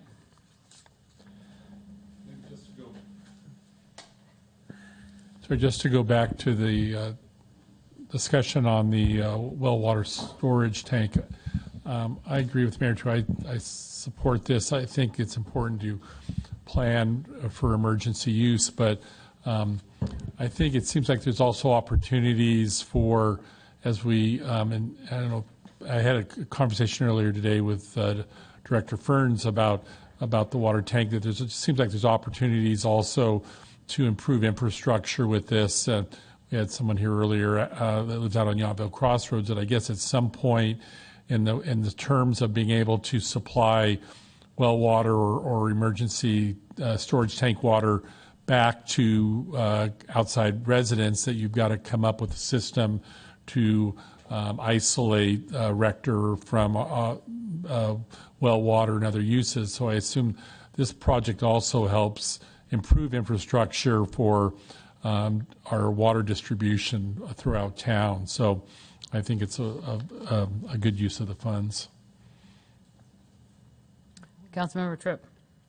I just wanted to go back. Well, first of all, I forgot to thank Celia for the wonderful presentation. I really like this book. There's a lot of good, and Brad, a lot of good context in here that we didn't always used to see before, so I really appreciate it. That said, you will have to realize sometimes it is a little confusing. But my question is on the wastewater utility enterprise. So this is on page 29. And so I understand the water tank. Now we're moving over to wastewater. So we had a budget of 1.164 for 25-26, and now we're budgeting 4.78 under the revised budget.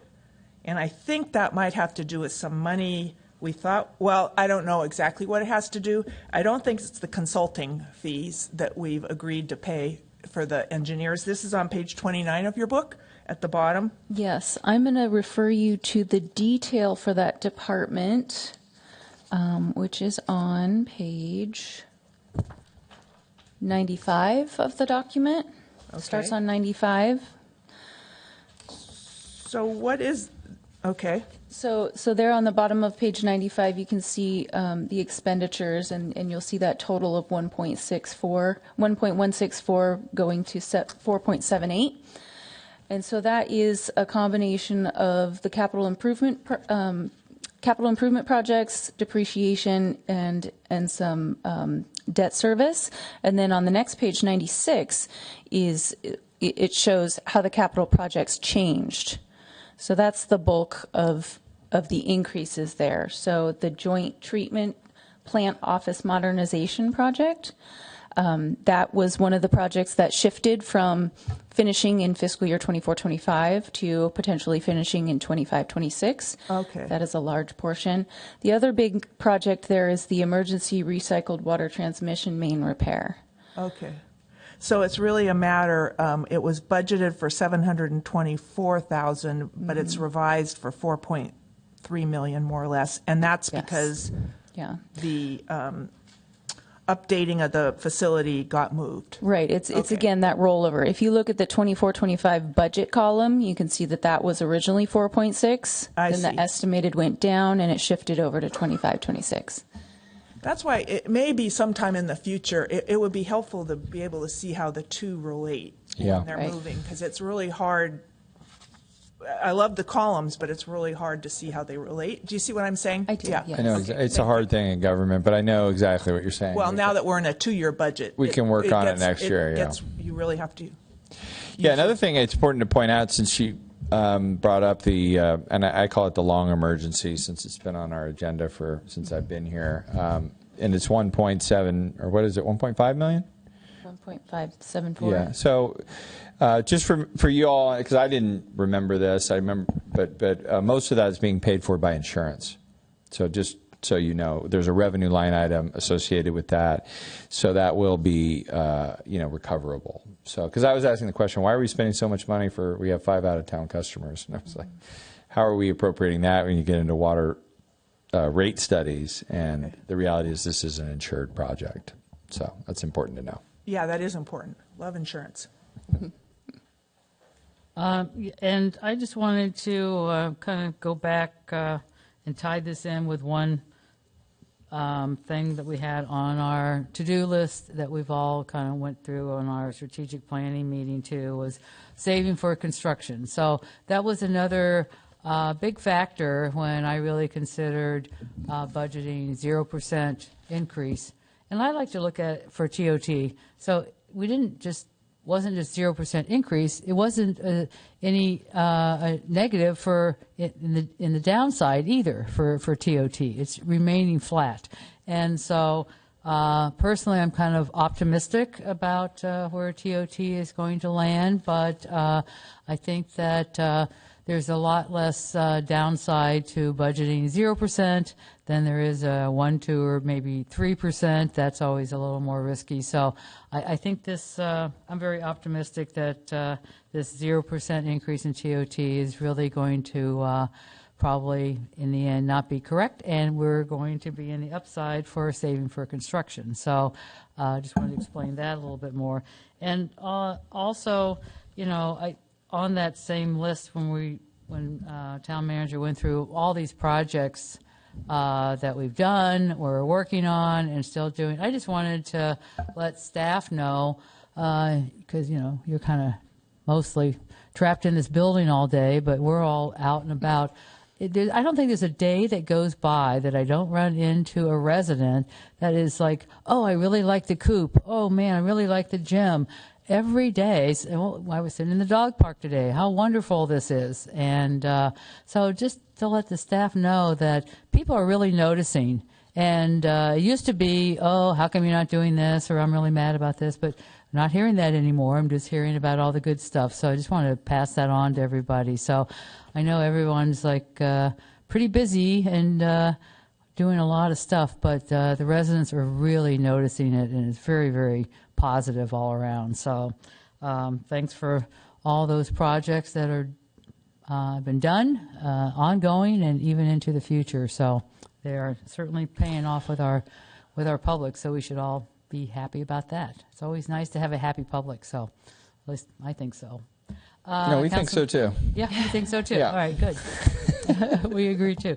Councilmember Tripp. Are we, I did have a final budget comment, but are we Yeah, there I have yet? like We're not 4 more there yet. slides. Oh, so- okay. I'll wait. Okay. Unless there's, and I'll just wrap it up, because this is the overall spending plan for the year, and it's a little misleading because this adds ongoing and one time. So back to, Councilmember Tripp, it is confusing to kind of try to explain things in government speak. But this really looks, and you have a bigger version of this, where you can look at all the spending. And this is, a lot of it's one time. So when you look at a $35 million expenditure plan, I think we try to focus on the general fund, because that's really where your discretion is, and so forth. So I wanted to come back to this slide, and this is if you remember when we did the reserve policy, we had a bunch of buckets, and we put it into one bucket, and then we defined that one bucket with red and yellow, which was in essence emergency and then contingency. But then you also have the handle of the bucket, which is the allocation. So in this budget, you do have $678,000, which is 5% of expenditures, that is in a contingency.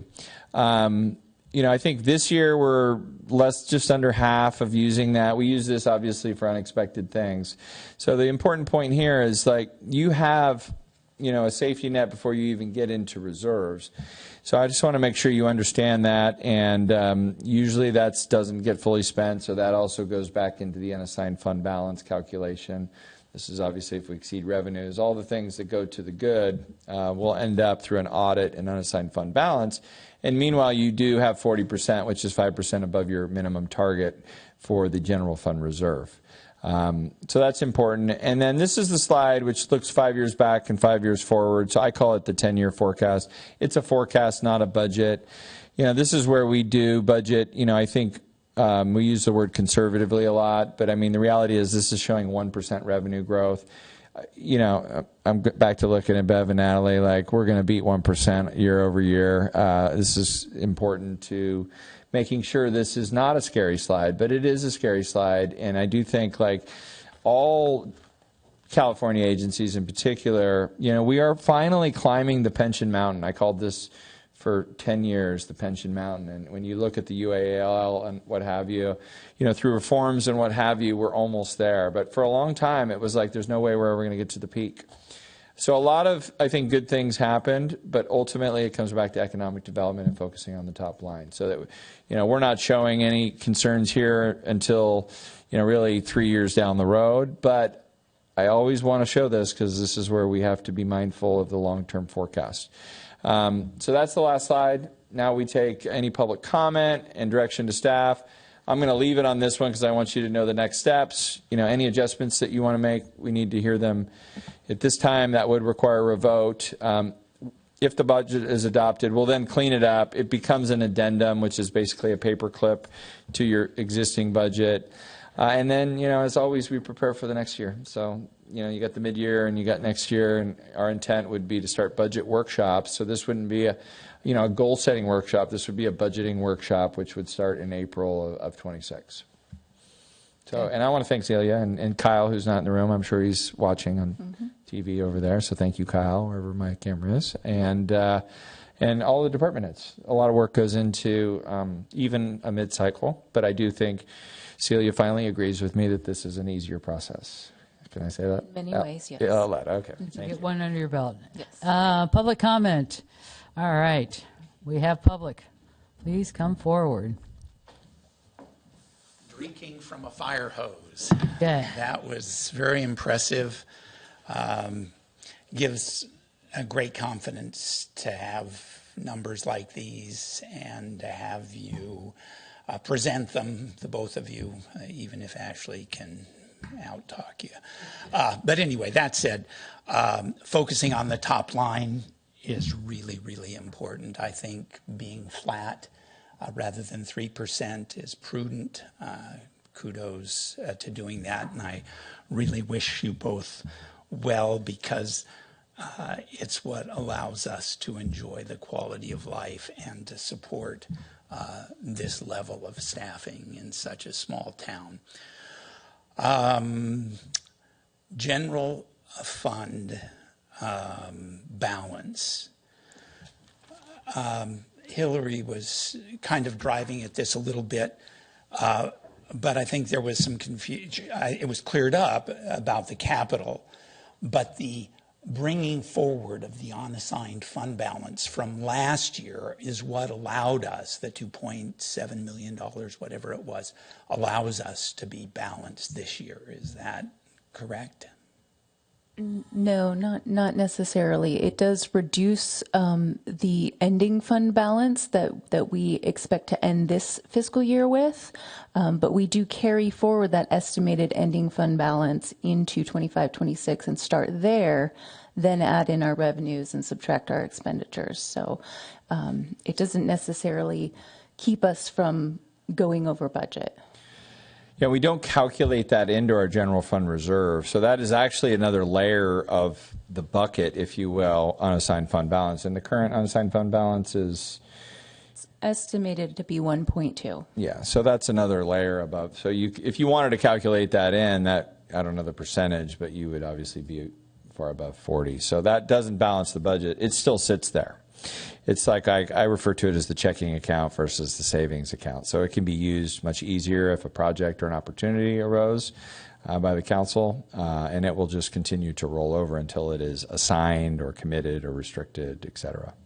And it will have no effect then on how much unassigned fund balance might be available next year. Correct. Or will it? It will just be additive. So if there's a new number, it adds to the existing number. So that's, other than the interest, obviously, we earn off of it being in the bank. Okay, great. Thank you for that. Big fan of the water tank. I think that's huge, and the opportunity to increase the robustness of the infrastructure for out-of-town residents and helping out the Veterans Department is a good thing if we can do that. But I remember when we got permission to drill the well, and I remember the Napa Valley grape growers speaking that we are only going to use that well in an emergency.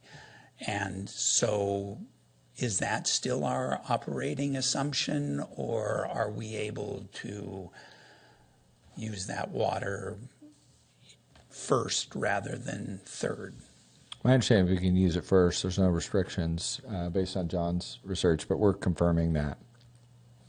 Okay, that's great. And then I guess the last thing was just, well, two things. Big fan of the trail and completing that trail that ended nowhere. I think that's great.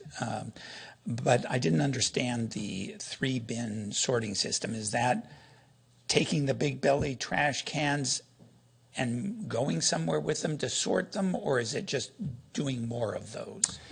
It's a good question. We're sorting it out, pun intended. It's going to depend, and I do think like location matters where you put the bins.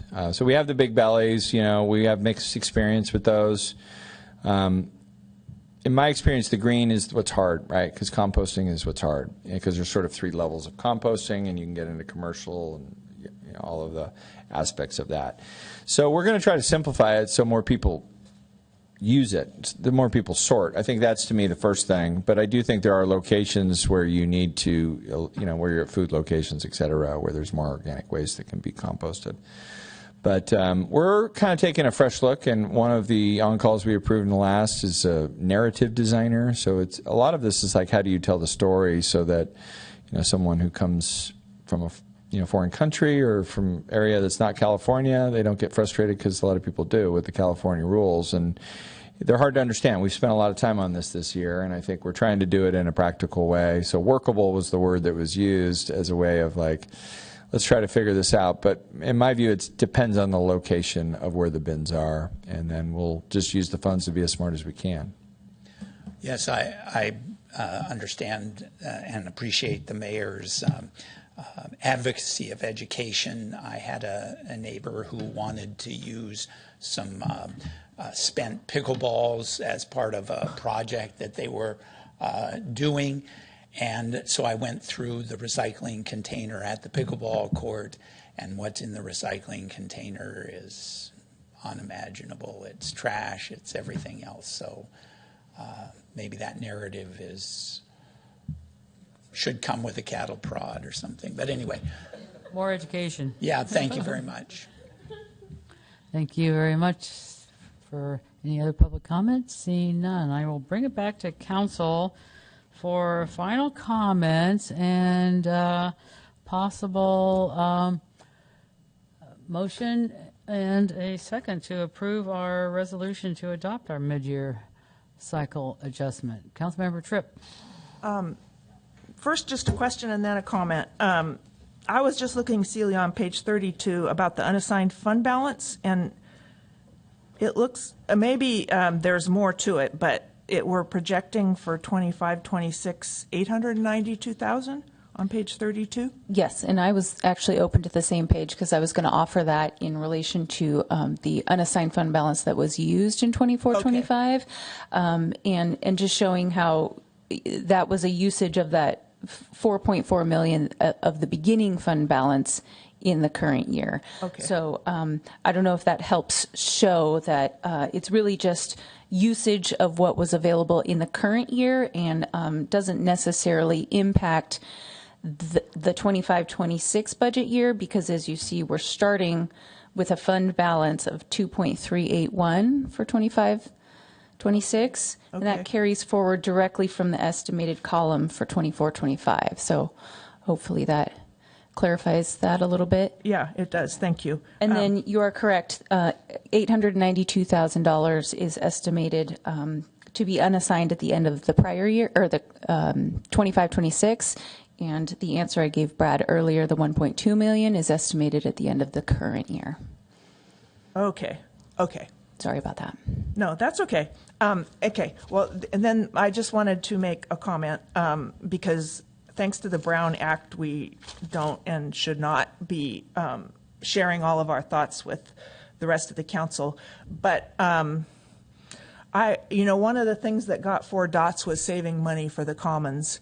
And none of what I'm going to say has anything to do with how stellar I think our staff is and what a great job everybody has done. And it has nothing to do also with what a fun time it is to be on the council, because everybody is delighted. But I am concerned about, especially when you look at the slide about the intersecting lines, one of the things that we got 4 dots for was saving money for the Commons. And I do think we need to be a little careful about how we're spending and where we're spending. And a couple things jump out at me, and I know we're not here to revisit decisions we've already made, but I just want to call them out so that people do understand how much some of this costs. So that extension of the Southern Path, which I've walked many times, it's not horrible. You do end up in somebody's apartment building, but it's a very short aspect of the entire trail system. That now has moved from, well, one place it said 50, one it said 75, but now it's $125,000, which again is no criticism of our engineering department, but $125,000 is it's money. The Washington Street parking lot, which again, at the end of town, I've never been particularly offended by it. I do understand it's nice to have a place to park buses, but that's $300,000, which is also not an insignificant amount. And then the Vineyard Park, which wasn't in the budget at all, and I do understand maybe the surface needs to be improved, is now budgeted for $225,000.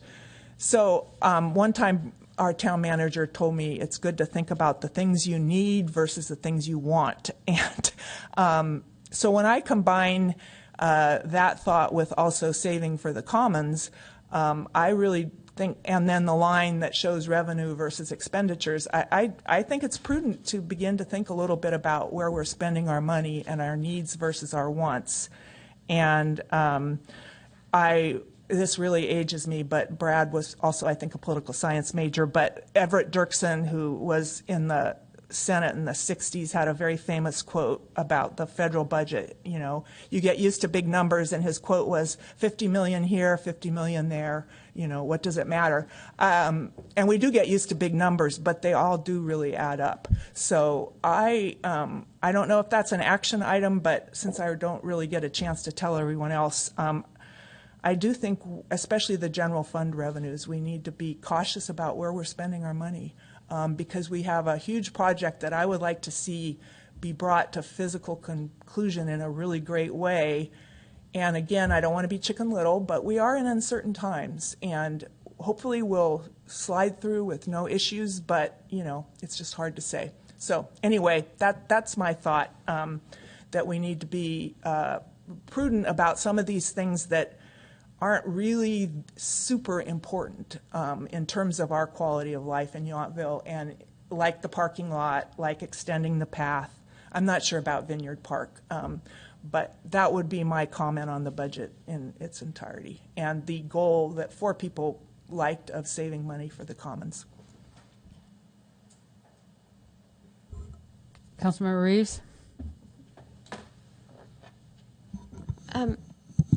Well, I really understand the idea that everybody's a little bit worried about the future.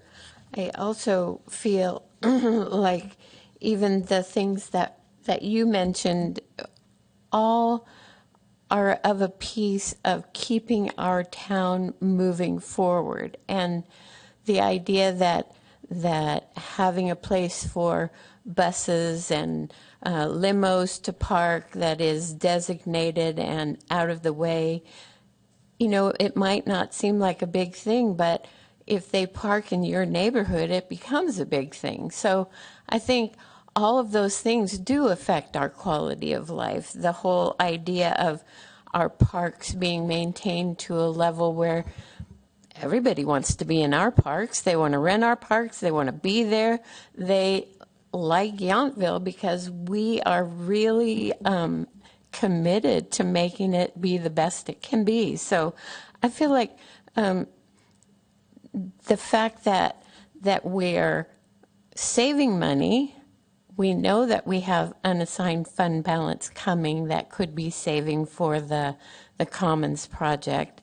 The fact that we're trying to help ratepayers by using a water tank for emergencies and backup and just sustainability things, and the fact that when you go through the budget, you see that the department heads and the department managers are so frugal and come in under budget that I feel like everyone in this town is committed to that. We're not spending money that is frivolous. We're spending money with a point. And I think that what the mayor said about everyone being happy about what's happening in town is a result of that kind of spending.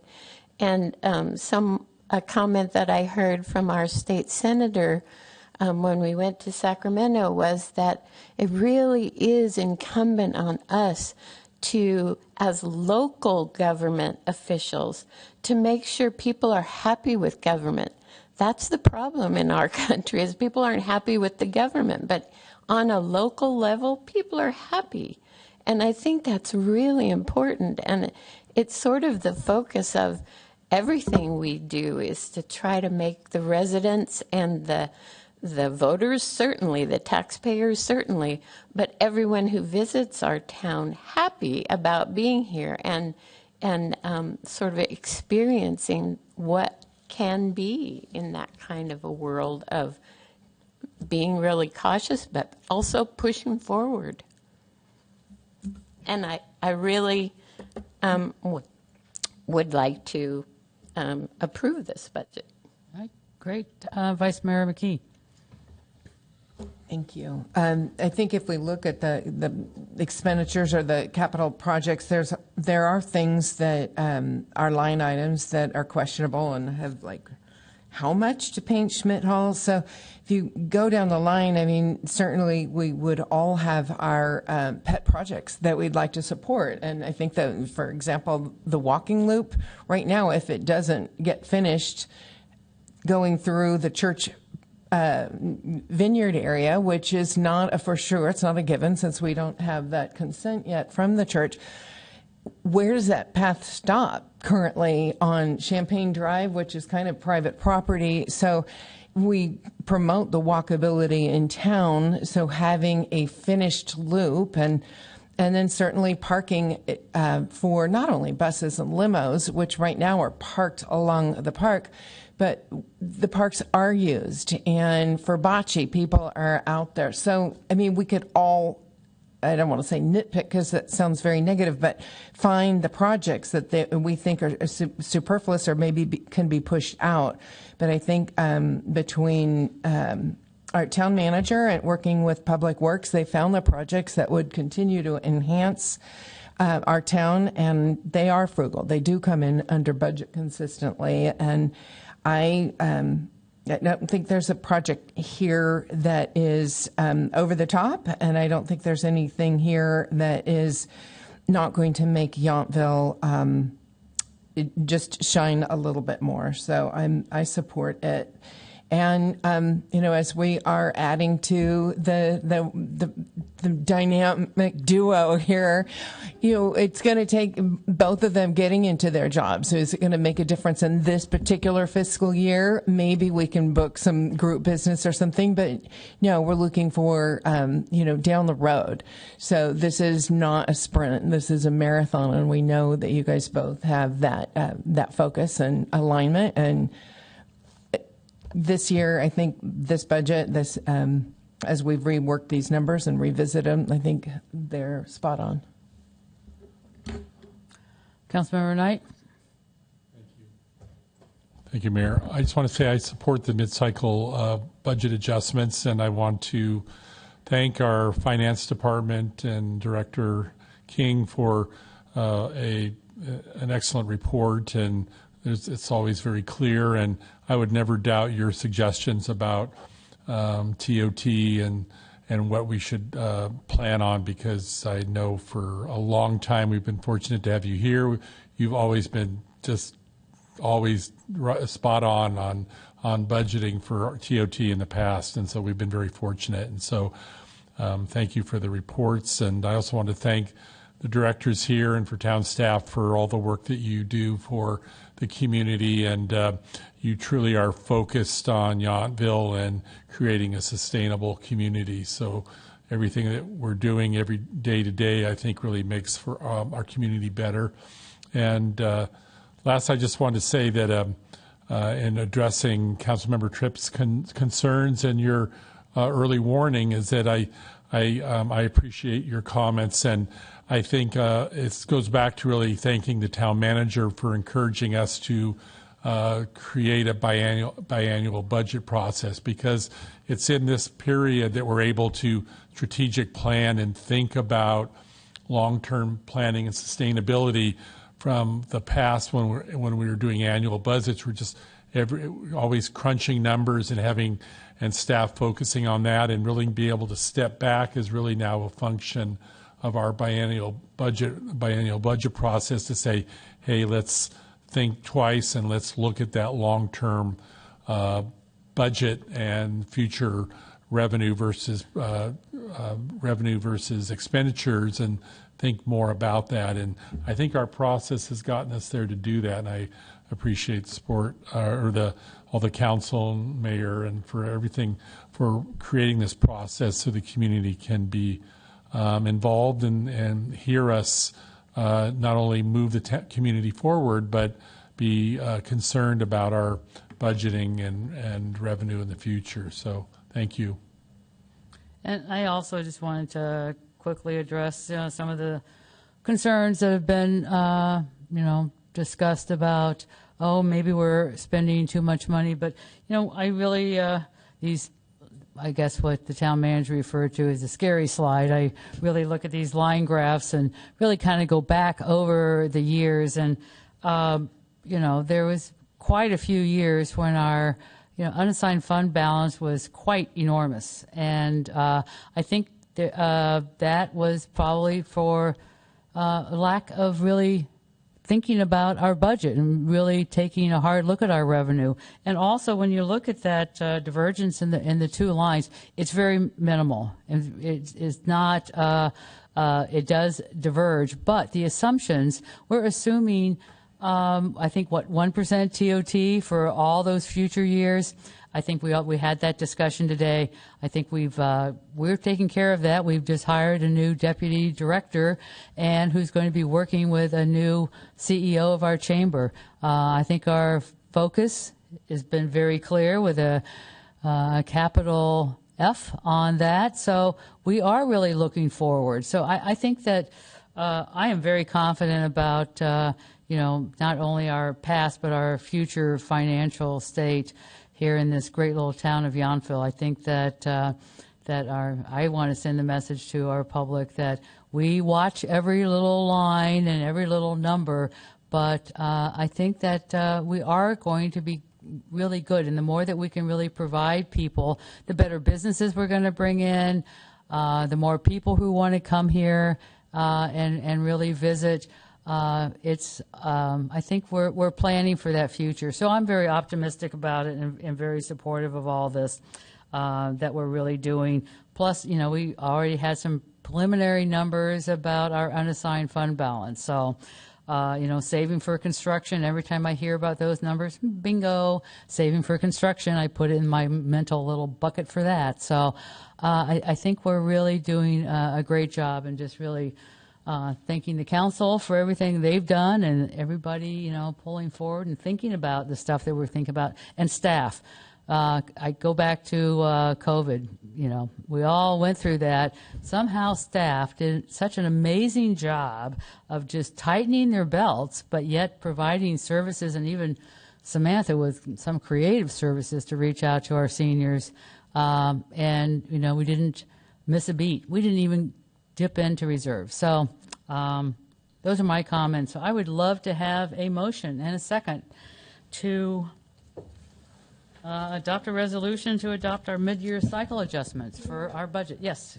One more question. Sure. In a nod to Councilmember Tripp and concern over budgeting for and planning for building of the Yountville Commons, I was also under the impression that some of that might be financed through bonds and such. So I know some of it might be premature, but could you please, Brad, address that? Are we paying 100% of the building costs? Or No. No, I think when you saw the slide on the Commons, I talked about the planning stage being planning, permitting, and prepping for financing. So in short order, we will have to assign or create a financing team. And so we've been talking about that. We've talked to bond counsel. I am going to be proposing and talk to Celia about doing an RFP for what is the FA, the financial advisor, and they generally sort of represent the town as you go down that path. And you need the whole team to work together before I can even kind of talk to you about what level of debt is appropriate, because that gets into a lot of factors. But we'll be going down that path concurrent to the permitting, because the permitting is what are we actually constructing, how much is it going to cost. So, you will have many bites at the apple as it relates to making sure that the Commons is both what the community wants, but that it is, within our guardrails of, fiscal policy.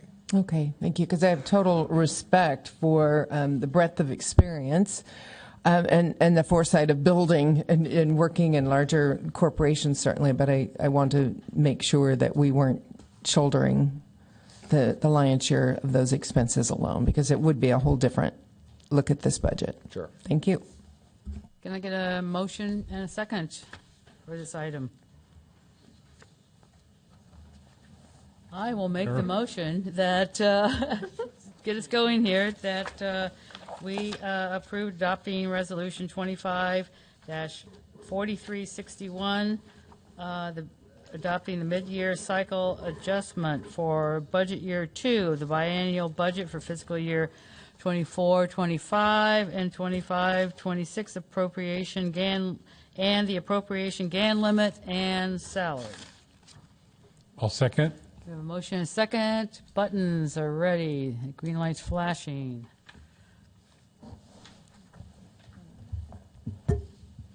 That resolution passes unanimously. All right. Great. Thank you, everybody, staff, council. And I know our town attorney. I was just going to ask if he could be excused because he has another meeting to go to. We have just a few housekeeping things, so thank you very much. We'll see you on June the 3rd. Sure. Safe trip. Okay. Staff presentations and informational reports. Well, I'll start and finish. I want to thank you for the budget adoption. It's obviously a very critical decision, and all the staff. But I'm sure Sam wants to talk about Saturday. It was quite a day in Yountville. So you can go down the line. Celia, you're also excused from any staff report. Good afternoon, Mayor and Council. Samantha Holland, your Parks and Recreation Director. And yes, we had a very successful art sip and stroll on Saturday. It was nice to see the majority of you there. It was pretty well attended. Our partnership with the estate Yountville is obviously a very important one, and we're super grateful to them. And the small closure there on Yount Street for the food area was very well received. And I've checked in with the lodging properties. Of course, the largest is the Bardessono, and their general manager conveyed that it worked really well and that he was very happy with the layout. So that was all good news. And now we're full steam ahead into summer. Obviously, June is Pride Month. We'll be raising the Pride flag at the next meeting in June. And it kicks off a series of events here in Yountville, working very closely with the Chamber of Commerce to promote our week here in Yountville. But we do have some things going on all month. And our movies in the park, music in the park will kick off. And of course, our summer camps. So thank you. Yeah, great event. Just wanted to also report the Coop said they had their best day ever. So people wandered off Washington and found Amazing. the Coop. So that's fantastic. I'm so glad to hear that. Thank you, Mayor and Council. I'd just like to note that on next Tuesday, May 27th at 4 p.m., the ZDRB will be having a special meeting to consider the mixed-use Humboldt project. So depending on how that goes, it could be before you sooner rather than later. Good afternoon, Council. John Ferns, your Public Works Director. I don't have a lot to report, but I would like to advise that as we are preparing for the Washington Street Corridor project, there will be occasion where you hear about street closures or street works or minor detours while we're doing reconnaissance work for that project. For example, a week or so ago, there was a detour around Washington and Weber while we were locating the high-pressure gas line underneath the surface of the street. And so there will be occasions where those happen, and that's in advance of a bigger project that you all know are coming. And we appreciate Hillary's help in getting that information out so the public is aware. And with that, I'll hand it to Hillary. Yeah, high pressure gas lines are important to know. Well, and I would add, especially again with Natalie in the room, and we try to communicate well, but having spoken to a handful of the businesses that will be impacted by the, and when John says corridor project, this is the paving project, there's no perfect time. And hotels are different than restaurants, and tasting rooms are different than it's like this whole, how do you time it right? The one thing that is certain, which I know is frustrating, is you have to do it when it's hot. So this idea that somehow we could do it in February or during the down season doesn't work. So we're going to work with the hotels. I've already had a lot of those conversations. I also think we're going to entertain the idea of maybe working some double shifts as long as people can deal with sort of the nighttime impacts. Because obviously if you can do something twice as fast, there's benefit to that. There's trade-offs to all of these decisions, and I feel like John Rosalba and we'll engage the chamber and so forth. But this will likely be a source of complaints. I wasn't here when we did South Washington, but I heard the stories, and I think we're going to address the issues that led to the delays last time, so that we can be as efficient as possible. But that is coming, and just so you know, I don't want to say we're working on it, but we are working on it very hard, and it will happen. And I think next week we're going to try to pave the sidewalk in front of Chichio's and Poncha's, because Chichio's closed, due to the fire. And so those are the little opportunities where I'm really just grateful to have a public works staff that says, yeah, I think we can just pour that sidewalk now. Why not? We've already approved it, and that'll produce a gap, because obviously the striping and the paving won't happen. But I can tell you that Christopher Costow and all the Chichio's people would love it. So why not do it? And I think those are the things we're looking at throughout that whole corridor, including the French Laundry Garden sidewalk, et cetera, et cetera. You can imagine I like to say, I used to say ecosystem, now I say ecosystem, as you make your way up and down, listening to all the points of view of how we should do our jobs. And I trust John and Rosalba, but we're gonna move quickly on that, and I think it's important to do it. Truthfully, the hotter the better as it relates to asphalt or curing time and concrete, et cetera. So I just wanted you to know, because that's going to start coming your way. In addition to the reconnaissance, we're having conversations, and there's a lot of varied opinions on this subject. I don't have much more to add. Thank you to our Councilmember Knight and Vice Mayor McKee for meeting with us to help formulate and envision what we can do for community enrichment and education this summer. So look forward to dates being announced pending the barbecue improvements completion. Thank you. Yeah, and I'll just close it out because I do know, I wasn't sure if you were going to mention, but your next meeting, which I will not be at because I'm going to be leaving the country this Saturday for 3 weeks. I've asked Samantha Holland to be the acting town manager for that period of time. I'll be back. I think I'll be back in the town on June 13th, and I'll be back I'll work that day to hopefully catch up. I'm not bringing my iPad, so I will not be checking email, but Misty will be checking email in case there's something that comes up. So I want that to be clear. But I think at the June 3rd meeting when I'm gone, you will convene at 1 o'clock because you're going to be doing interviews for ZDRB members. Is that right? We are adjourning to the 1 p.m. interviews. Okay. So, yeah, I mean, how many, because we're done with the application period, so how many applications do you have for how many slots? Received 7 total applications. Okay, 7 for 3 slots? For 3 vacancies. For 3 vacancies. So, so that'll be, again, because you have more applicants, obviously you'll do the interviews and then you can either make the decision that day or you can wait till the following meeting. I think that's sort of what your handbook allows. Yeah, and then Samantha, I have full trust and faith that the town is in good hands. And we'll also raise the gay flag that day. We'll have to kind of, since we've got a lot of applicants and decisions, might even do it after the council meeting. We'll see what else is on the agenda, but we'll make it all work. 2:45 for the flag raising, and we have scheduled the applicants accordingly. Okay, there we go. All right. Yeah, and Gary, he's gone, but I did ask him not to give like a full legislative update, but I think an update because there's a lot of things going on in Sacramento that, that's part of his role as our town attorney. So if there are bills you're hearing about or things you're worried about, I would ask you to filter through Gary so he can give a report. I'll be really sorry to miss that. Okay. We'll record it for you. I will be watching, yes. Anyway, thank you again for your support of staff and the budget. All right. Council external meeting reports. I was at flood control. It's kind of the same as I've been reporting. Settled a few more easements, and somebody who was we were already doing lawsuits with decided that it would be wise to settle. So anyway, onward and upward. We're getting closer to start building the flood wall. Any other council reports to report on? Seeing none. So we will be like a motion to adjourn to Tuesday, June the 3rd at 1 p.m. Interviews, raising the flag, and our regular council meeting starts at 3. Move to adjourn. I'll second that. Okay, all in favor, can we just do a roll call? Say aye. Aye. Any opposed? Any abstain? Thank you, everybody. So have a great evening. We made it out. Time for Gary to take off.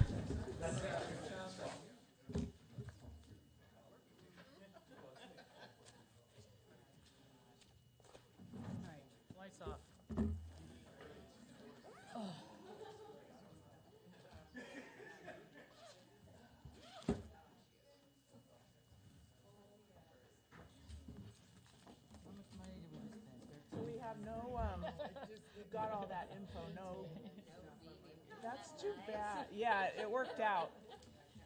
I do, and